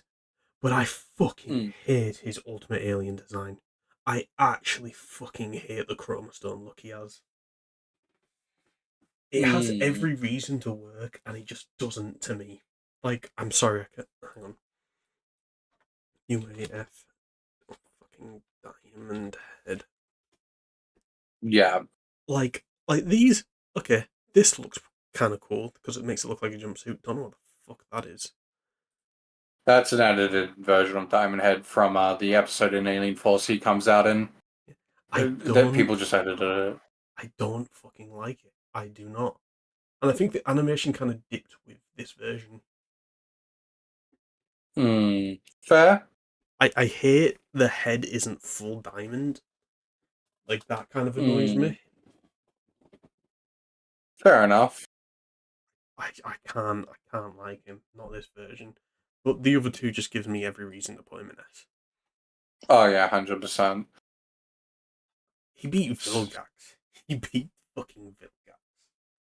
Easily. Easily. You're in trouble, And that was Vilgax. the I've had a lot of practice with this one. yeah, and Vilgax had the powers of the 10 strongest fighters of 10 other 10. worlds. He was stronger than his classic self, and classic Diamond Head did not it could not beat Vilgax in Vilgax's first showing. But then when he comes out in Alien Force, it is so cool as Diamond Head just lays the smackdown on Vilgax and effortlessly wins. It was his I sec- love it so It much. was his second strongest form, only being beaten by the Dagon form. That's because Dagon has like Mm. infinite power. Anyway, Swamp Fire. If it's not S tier, then it's not right. Yeah, exactly. Swampfire is dope. He's brilliant. I, The only thing that's wrong with him is his last final design in Omniverse. the Blossom design was such a mistake. It was such a miss. I can't fucking like it. Like, at all. Mm. It's so wrong. Oh, Yeah. but everything else about him's perfect. I'd actually put him above. Yeah. Wildmine. Yeah, Yeah. no, I agree personally. He is my second favorite alien. Fair. And then we've got Echo Echo. I have to put him in S as well. I love Echo Echo personally. The only thing that doesn't make me want to put him in S tier is his Omniverse design. I fucking hate his Omniverse design. It is actually so fucking weird. It is terrible. I It love looks his Alien deformed. Force design. Yeah. His Alien Force design is minimalistic, sleek, and fucking sick. He's Yes. he's so fucking perfect, and they ruin him.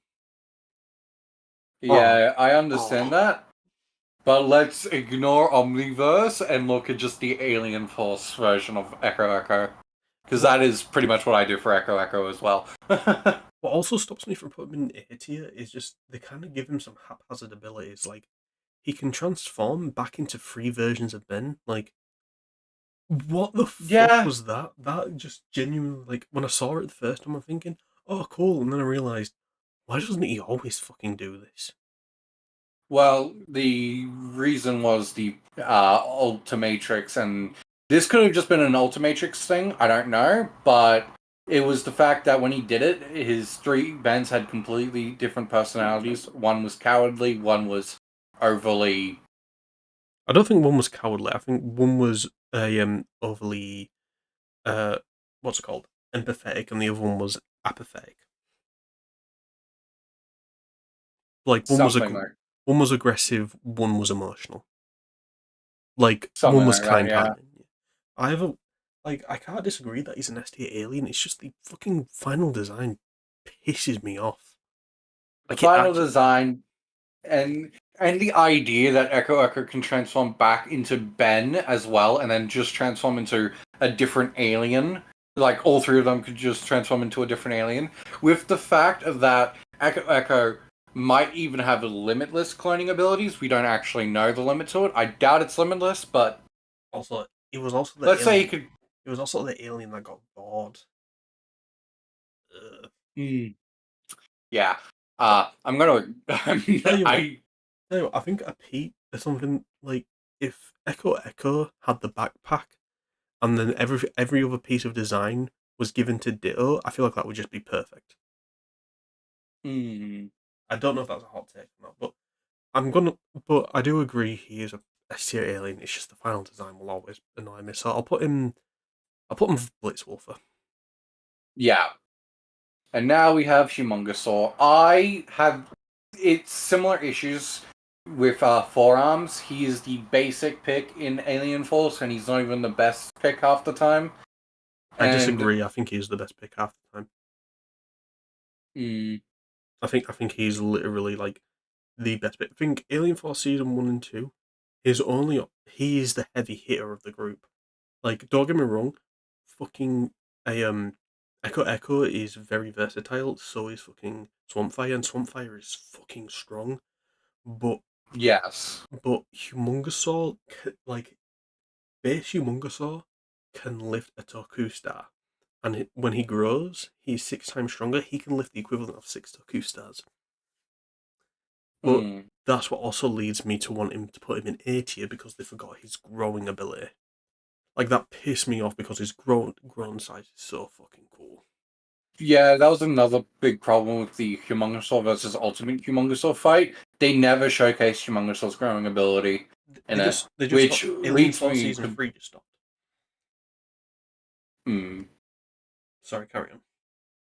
Uh, yeah, but it leads me to believe that Humongousaur, if he actually just grew in that final battle and became 6 times stronger, he might have actually been physically stronger than Ultimate Humongousaur. As Ultimate Humongousaur, while yes, is physically stronger than base Humongousaur, and also has range capabilities and the spiked turtle shell and the mace head on his tail, the Humongousaur, when he grows 6 times, I honestly think might actually just be physically stronger than Ultimate Humongousaur.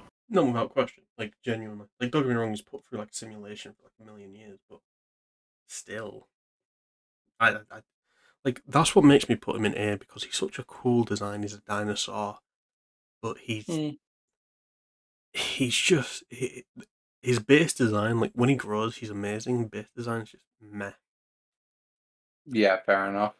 All right, Now Nick, we're on to Jet Ray. what's your opinion on Jet Ray? Jet Ray. I I can go either way. I do love him, but we don't in Alien Force. We don't overly see too much of his actual speed. We only see how fast he truly is. Well, for the first time, anyways, in Ultimate Alien, where he just crossed the galaxy in like a minute or whatever it was. And that to me will always be a cool part of Ultimate Alien. And I do like Jet Ray. I will happily put him in A tier or even S tier if you want him there.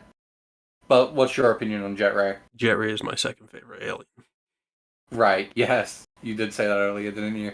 I But love his design. I love his voice. I love that he has lasers from his eyes and his tail. and Tail, yeah. I love how he is the fastest alien. He's just outright faster than fucking Accelerate and maybe Clockwork. Maybe Clockwork's a maybe. Clock, Clockwork, I'd argue, isn't so much faster, but appears to be faster because of the fact that he slows down time when he Yeah, moves. Well, not when, but he can when he but moves. still, like it does help with his speed stuff. Either way, I know, I'm putting him right next to Swampfire because I love everything about him. Like he is my second favorite alien. 100%. That is fair. Big He's chill. he is so close to rivaling fucking Diamond Head, I swear. Anyway, Big Fair Chill. enough. Big Chill. I love Big Chill. He's perfect. The only thing that fucks him He up is again Omniverse. He's S tier. There's no question a about it. 100%. Yeah, 100%. Like, oh, the other thing that fucks him over a little bit is his ultimate design. I hate his Luckily ultimates. luckily his ultimate's here, so I don't worry know. about his ultimate. I know. I saw his ultimate in the list. I just wanted to mention that just for future reference on where I'm going to put him. Yes, Chromus Stone deserves to be S tier. He's so fucking cool. He can fly. I know. We don't get to see his flight until Ultimate Alien, but Actually, he can Alien fly. Force because after Tetra, Right, because I hate I that forgot episode. about Tetrax destroys Diamond Head. Chroma Stone is underneath Diamond Head all along. I love Who these would have two. guessed? I love these two Yeah. so much, and even when they combine, I still can't help myself but to fucking hate it because it does not. Oh. Yeah. Um, Brainstorm. How yeah. do we feel about Brainstorm here? Alien Force UAF was mid. Omniverse was dope. I like the fact that in Omniverse we saw his actual IQ. No, it was something nonillion. I forget if it was 109 nonillion. I just know it was nonillion, which was dope. I love how intelligent he actually is. And in Alien Force, his He biggest rivals moment is Azimuth. that argument with Azimuth. That's the thing. He has so few good moments from being Yeah. in the show for a good 10 seasons. I actually put him in C tier mainly because I like the design, but I hate everything Uh, else. no, I agree. He doesn't deserve to be in the same tier as Grey Matter. Grey Matter was just better. He to me he's a slightly better wild nut. That's how I view him. That's fair. Spider Monkey. I love Spider Monkey, man. I don't know why, but I Yeah. love him. To me, he's A tier. No, I agree. A tier is a good place for him. I I just would never put him in S tier, but A tier is a good place for him. again the only thing stopping him for S tier is once again Omniverse's design fucked him over. Uh, Goop is S tier. I don't give a shit. Goop is fucking yeah, S no, tier. Group is 100% S tier. The first time we see him, he beats a robot that everyone else is having troubles with, and I love it so much. Ah, fucking Alien X. Now this is hard. One of the things that I saw that made him like go up in opinion for me is just like he is the most powerful, but what makes him like so good is the fact that Ben chooses not to use him and instead use an alien. He has all this power, but he chooses not to use him. But then it made me Yeah, realize he's good when he's not being used. 100%. He's good as He's like good I as a love plot Alien device. X, but if he was used all the time, there would be no plot. Which means he's only good, or not only, but he's good when he's Utilized. unnecessary, Yeah. essentially. He's a plot device more than an actual alien. I'd argue B and a low B at Uh, that. I love it too, but I do agree B is actually a good place for him. Yeah, it's just I used to love Alien X. Lodestar is a D tier. I'm sorry, I can't put Lodestar any higher than D. I do not like Lodestar. I don't mind him. I just wish we had more moments with him. Mm, I'd argue it's bottom C, but honestly, I don't care about putting him in D. yeah, Raph is an A Wrath. tier. Wrath is absolutely A tier. I He, love Wrath. he's just so fucking fun. The only thing that's annoying is that you got clothes in Omniverse. Again, I just fucking don't like a lot of what Omniverse did. That's fair. I like its stories, but I don't like a lot of its designs. Yeah, no, that's fair. Nanomech. Nanomech. I am very biased. I love Nanomech, but that's because I saw the original movie when it came out, and I love him. The live action movie, right? Yeah, it was so fucking good. I did like the live action movie, but I He's don't. he's a I C don't tier. overly care for Nanomech. He's a C tier, Yeah, and I don't want to put him there, but he is. a I'd even hundred put percent. I put him barely, but actually I put him below Brainstorm. Yeah, And that I fucking hurts. I understand that. Water Hazard. I've always liked Water Hazard. I'd put him in A tier personally. I think the design's cool. I think the voice is cool, and I think the power set is really cool. Fair enough. He at first I thought he just shot with water, and but then I saw him actually like manipulate the water The that moisture in came the out of air. a fire hydrant. So Yeah, I am happy to put him in A tier because of that moment. yeah. Uh, Uh, what's it? Amphibian. That's it. yeah. Honestly, the design's cool, but B. everything else is med. I genuinely would put him in C. C. Fair enough. I am fine with that. My first instinct was B though, just because the design is dope. I love that design. The design is dope, but everything we see about him that's cool is the actual alien he copied. Yeah, that is very true. Armadillo. I love Armadillo. I want to love him, but I can't because I'm not big on the mechanical aliens. No, that's fair. I am happy to put him in B tier.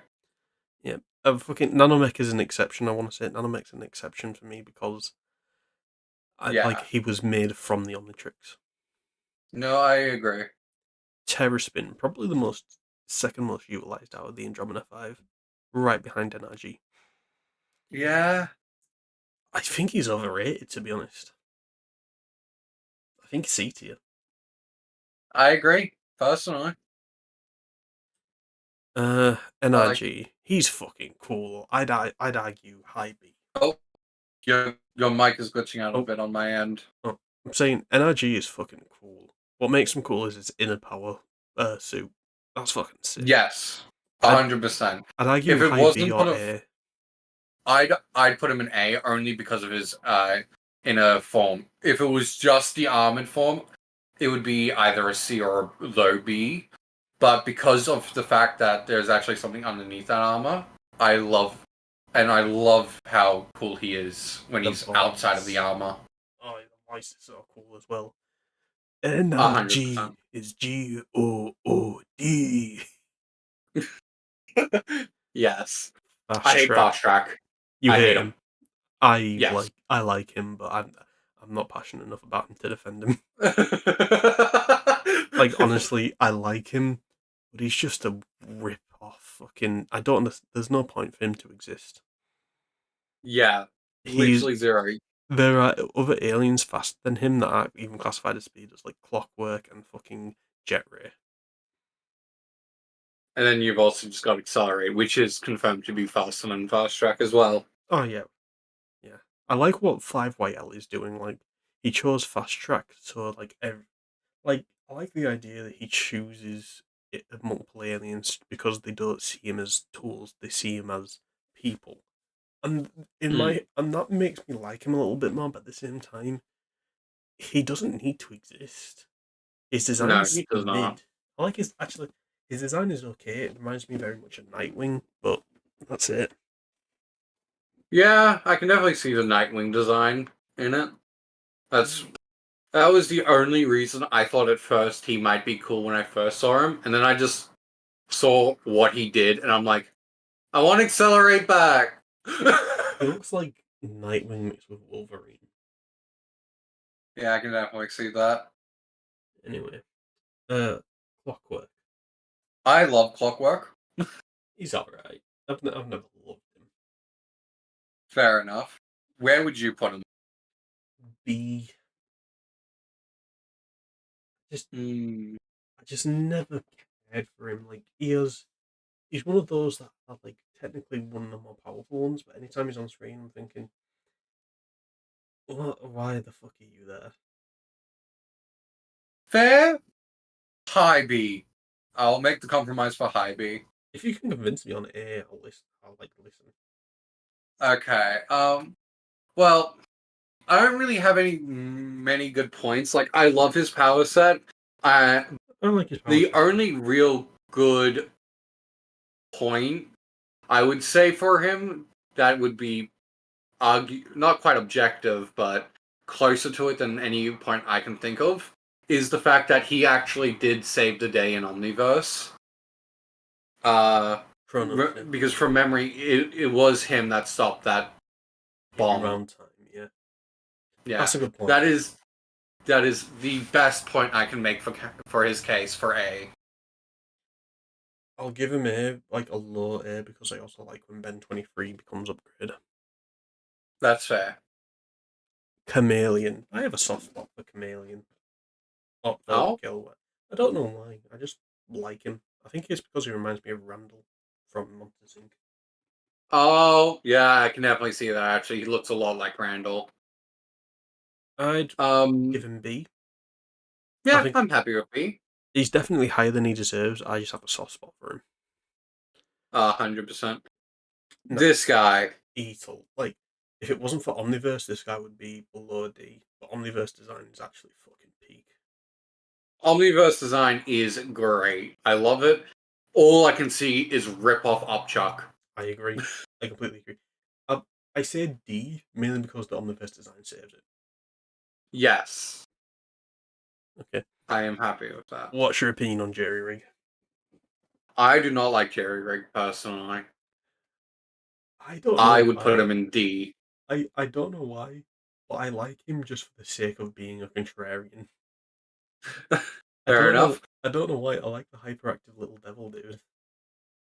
Fair But enough. I'll put him in high D because you are right. He isn't anything spectacular. I'd rather be upgraded than be fucking jury rig. Now we are on to my second favorite ultimate here. Ultimate Swampfire was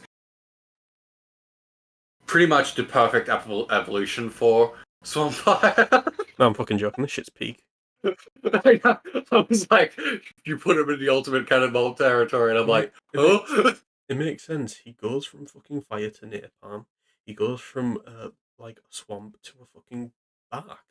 It's perfect. Yeah, it's the perfect evolution. While it does lose out on Swampfire's massive regeneration, it He's makes up for sturdier. that with incredible defense. Yeah, sturdier. And I 100% agree. Ultimate Spider Monkey goes into the ultimate cannonball territory.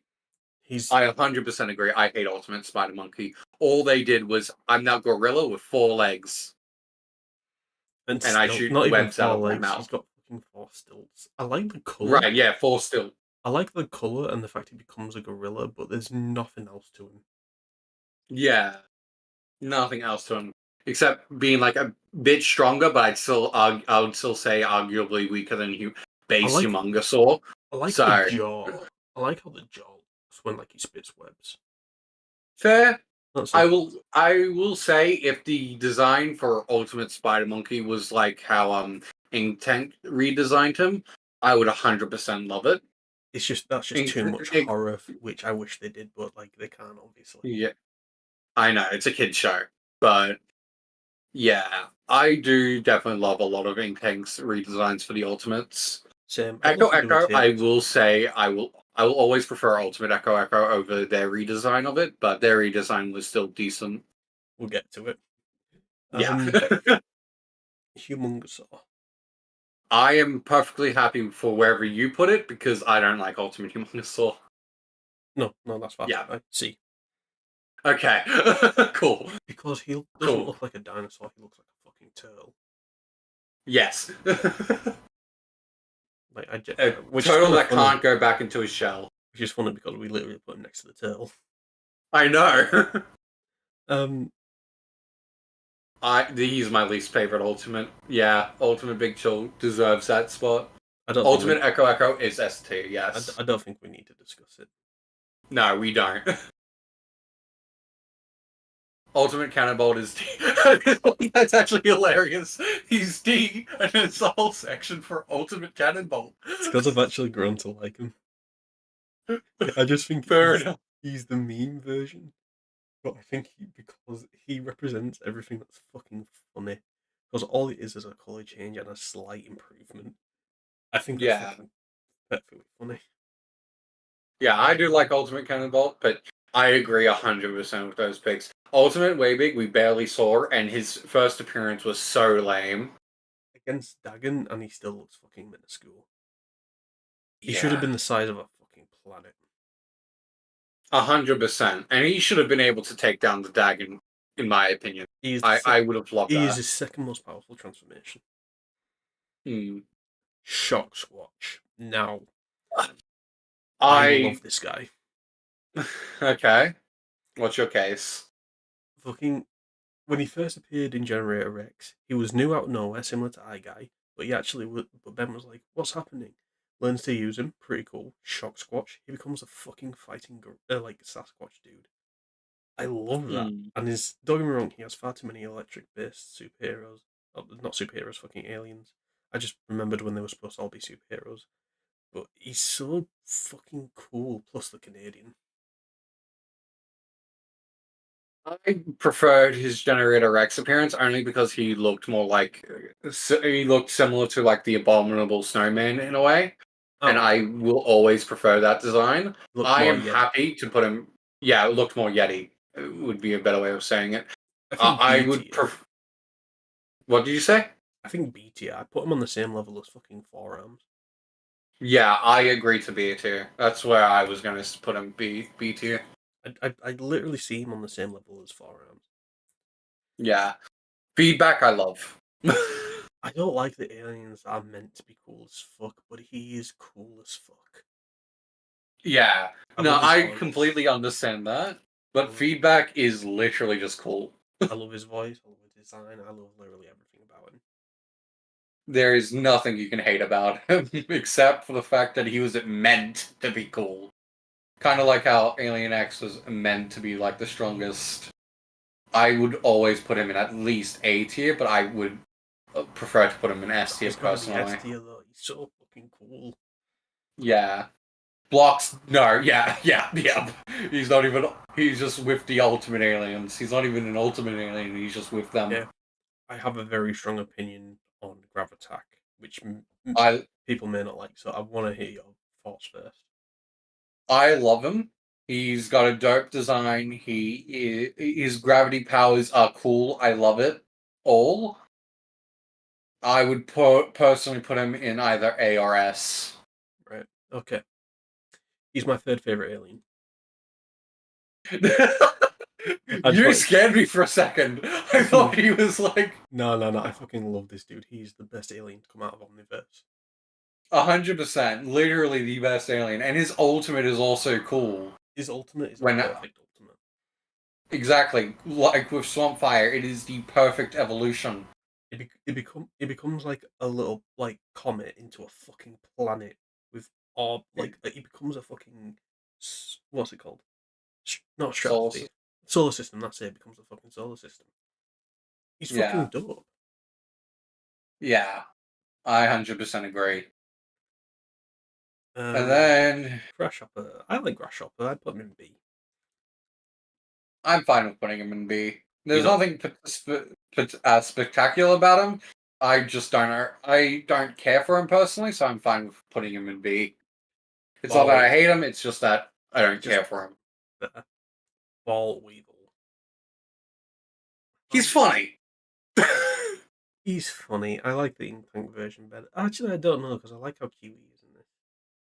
I love how cute he is in this. I'd honestly say low C, just because he's funny and cute. B for Ball Weevil. No, yeah, low C. That his cuteness is really what puts him in Actually, C. now that I say that, part of me wants to put him in B because he's sometimes a go-to for Ben. Like he was literally used in such unique ways. Fuck it, high C. Okay, yeah, I'm fine with high C actually. Yeah, Walker Trout, yeah, yeah.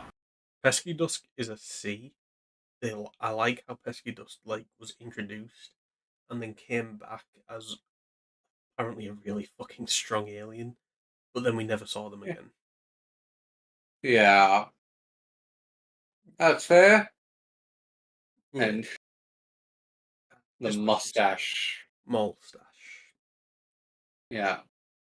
Yeah, I'm fine with putting him in D. I like the worst, in all honesty. I would put him in low C. I like the underwear. I just fucking No, I don't like the design, but at least it looks ugly.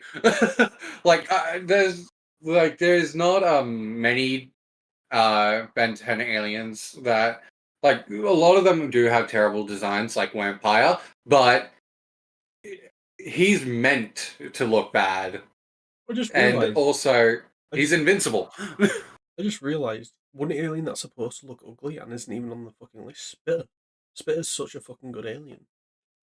I love Spitter. Yeah, why isn't he on this list? I put him in B. I put him in B, maybe even A. Yeah. Actually not B. Definitely B. Yeah, Spitter's definitely a B tier alien. But put him in low C. Yeah. High D. Can we compromise at high D? Yeah, I can compromise with high D. Kicking Hawk.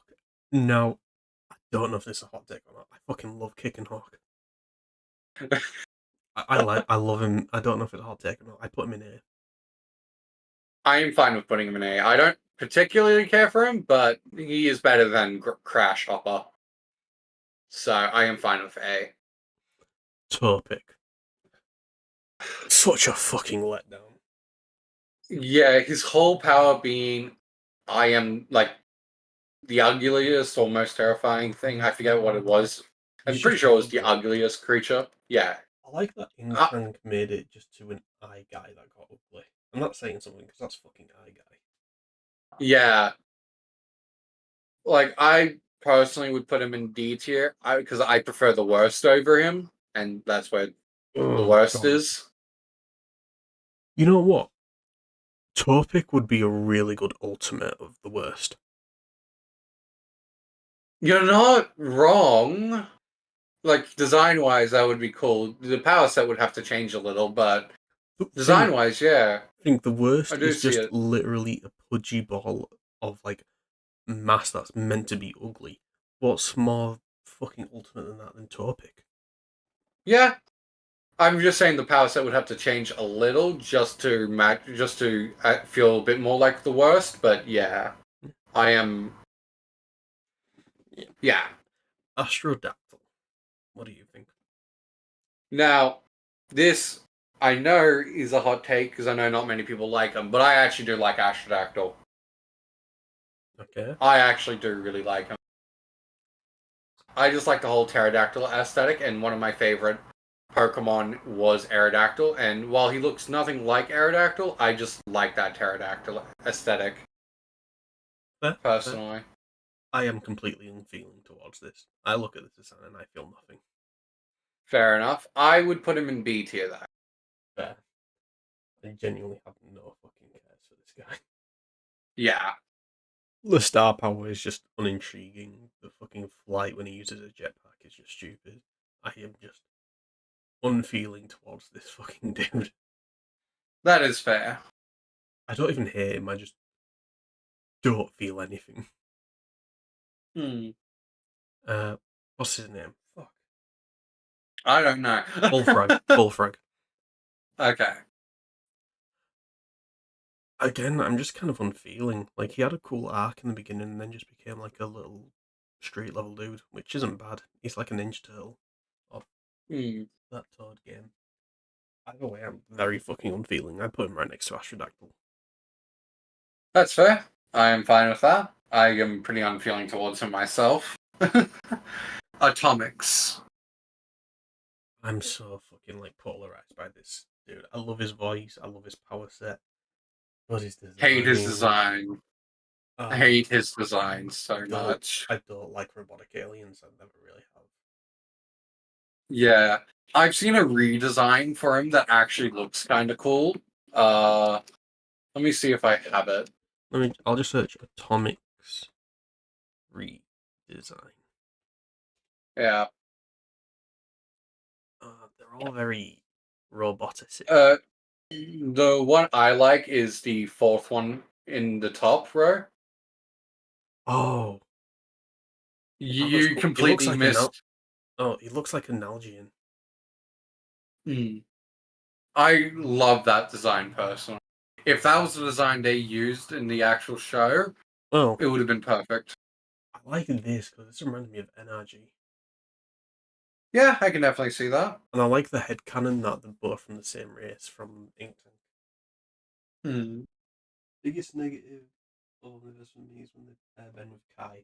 Oh, I've never given a shit about their fucking romance. But yeah, I like the design, the power set, and I love a heavy hitter, but it's fucking this. It's designed. I like his voice. I mean, like his voice is power set, but his fucking design. Hmm. Gut Rot. I for some reason really like Gut Rot. I'd put him in high B. I'm fine with that. I don't know why. I just always kind of liked him. I So hate Vampire. I Like, fuck I it. love his power set. I love the idea that he's based off of, like, the Transylvania vampire or whatever. Dracula. I Yeah. forget. Dracula, yeah. That guy. But I hate his design. Dracula is in my top 5 favorite aliens. Mm. I'm joking. Fuck that. I like Lord Yeah. Transil more than I like fucking Vampire. Yeah, I put him Lord. I agree. He's still better than all of the Ultimate aliens we've put in the Ultimate Cannonball tier. Mm, I'm That is. I'm happy with this list. I am perfectly happy with this list. Yeah, there's a lot more S tiers than I realised. There's more S tiers than other or any other category. Yeah. So I wonder what the highest percentage is. There's Ultimate Alien has the lowest lows.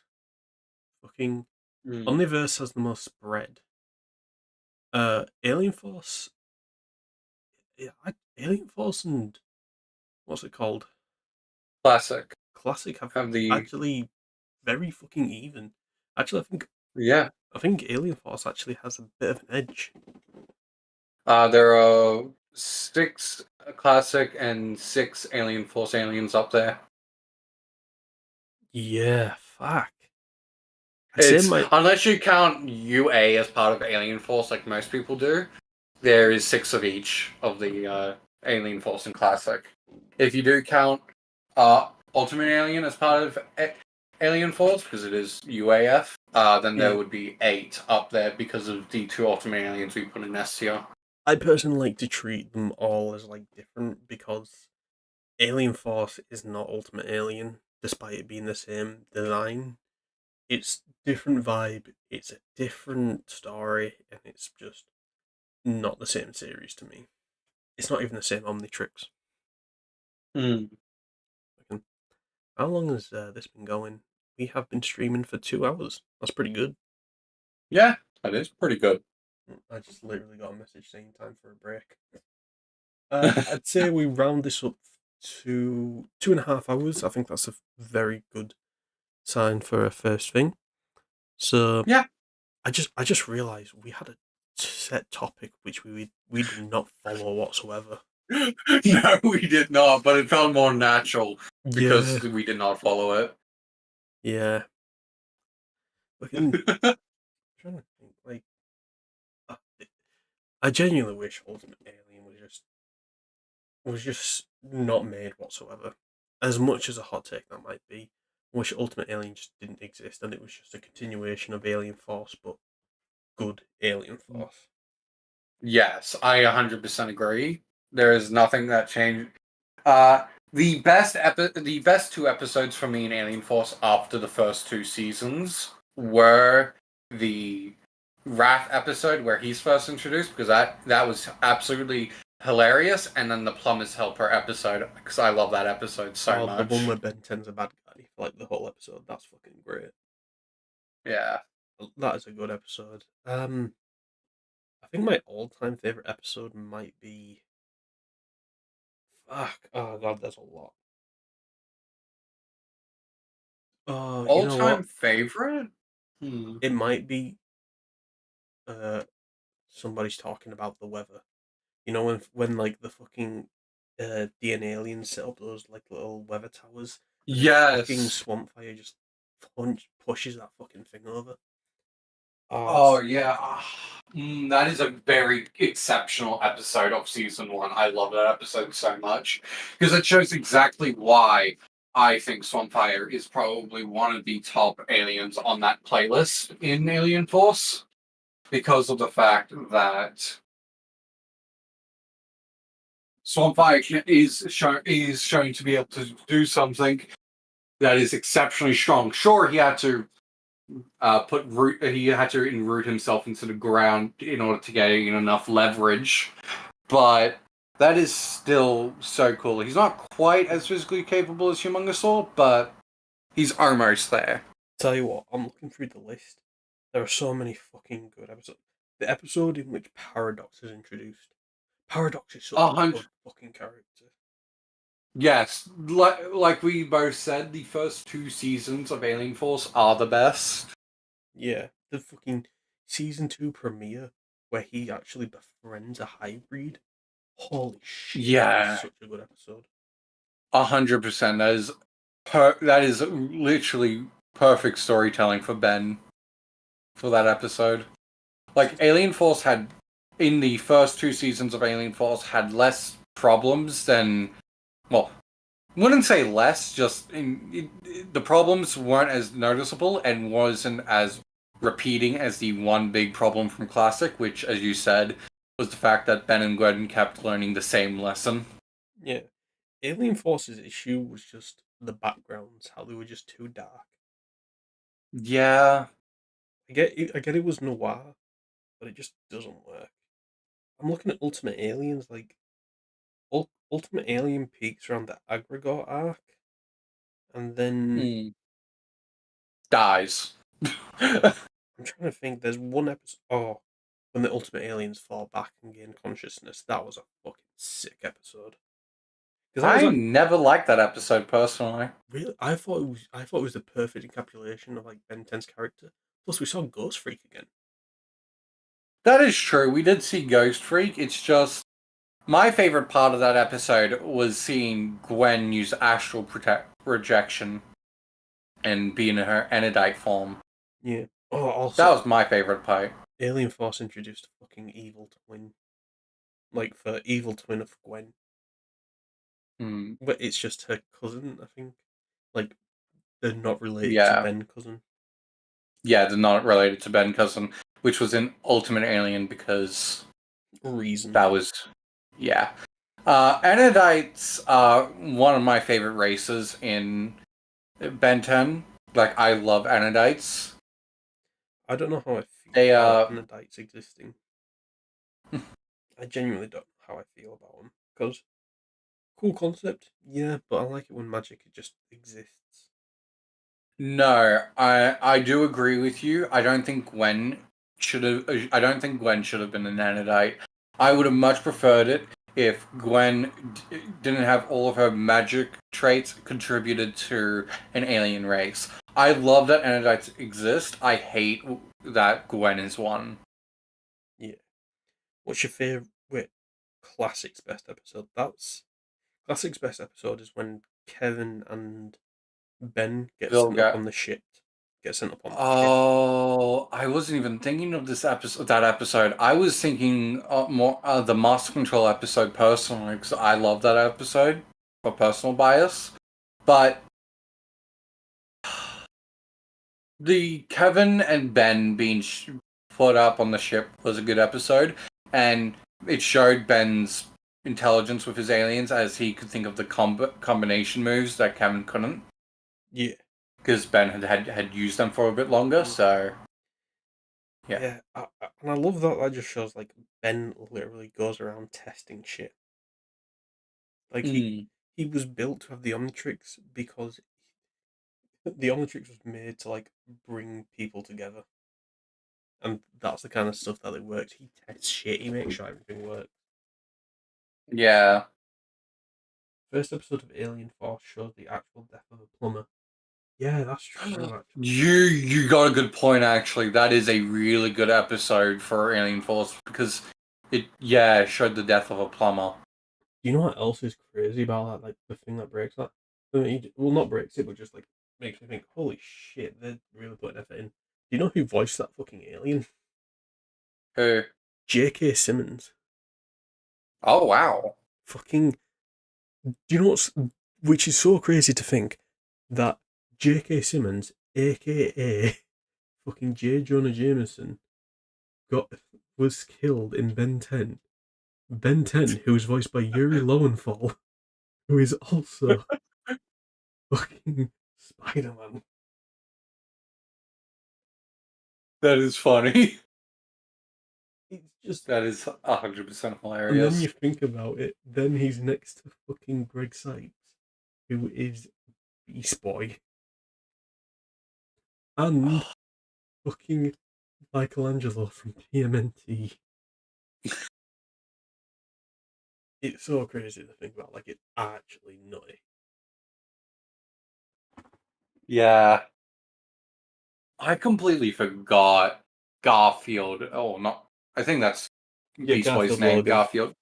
Yeah, Garfield, Logan, and Kevin are voiced by the same person. I always forget that because they do not sound very similar, at least to me.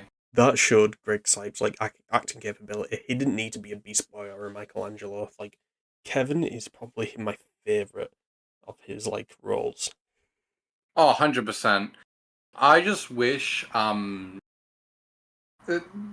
just wish Kevin's powers were explored a little bit more because while yes, we saw his matter absorption and his ability to absorb alien DNA in Ultimate, but we never really saw his energy absorption after Classic. Like he, as we did see, he absorbed the energy from an arcane machine, and a bunch of coins flew out. But we never really saw his energy absorption again after that. We did, but You that's know? because he wanted to stop because he seed it as an addiction. Like, and that's what. Yeah. Because after he absorbed the Omnitrix, he saw it as an addiction, like absorbing energy. So he learned to absorb material.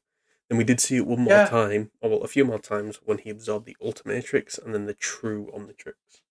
That is true. I forgot about those two, but I also, I would have still preferred if Kevin's powers were just more utilized in all of its aspects. yeah, it's just I don't think I think it got overexplored. Like, look at what's his name, fucking what's the dude's name? In Omniverse, they overexplored it, and I hate it because it made it so like what's his name? Fucking what's the name of the species? You know, I forget. Aggregor is. Oh fuck, it was in my head. Osmosian. He said that Ah, Osmosians are even a real thing. Someone please explain what fucking Aggregor is. Aggregor is literally like one of the most important characters. hmm. Oh, well, he's not real. Fucking Yeah. that was just oh the Ruta guy. Oh, what is his fucking name? Mm. Servius, something like that. I don't know. I know exactly what you're talking about. It's just, yeah, I do agree that that was a bit stupid. It's just such a weird choice considering how like well Kevin's character was brought up. He didn't need any more like development. His character was perfect. Hmm. Cervantes. That's his fucking name, Cervantes. Okay. Yeah, fucking yeah. I think everyone hated that retcon. Daniel, it's just such a stupid fucking retcon. And Yeah. I wish things were just as neat as Omniverse season one when Dwayne McDuffie like had a good like he helped with a lot before his passing. Yeah. God, I wish Dwayne has made some of the best fucking like some of the best stories ever put on TV, like Justice League the Hmm. animated series. Oh my god, that was amazing. That was him? Oh my Yeah, god, that explains why it was so good. he wrote Justice League the animated series and Justice League Unlimited, Hmm. and I think he had some help in Batman Beyond. But to be honest, I think I don't know if it's true or not because I think it doesn't have the same vibe. But Batman Beyond and like the crew before for like Batman the animated series all the way to Beyond, that shit was fucking peak.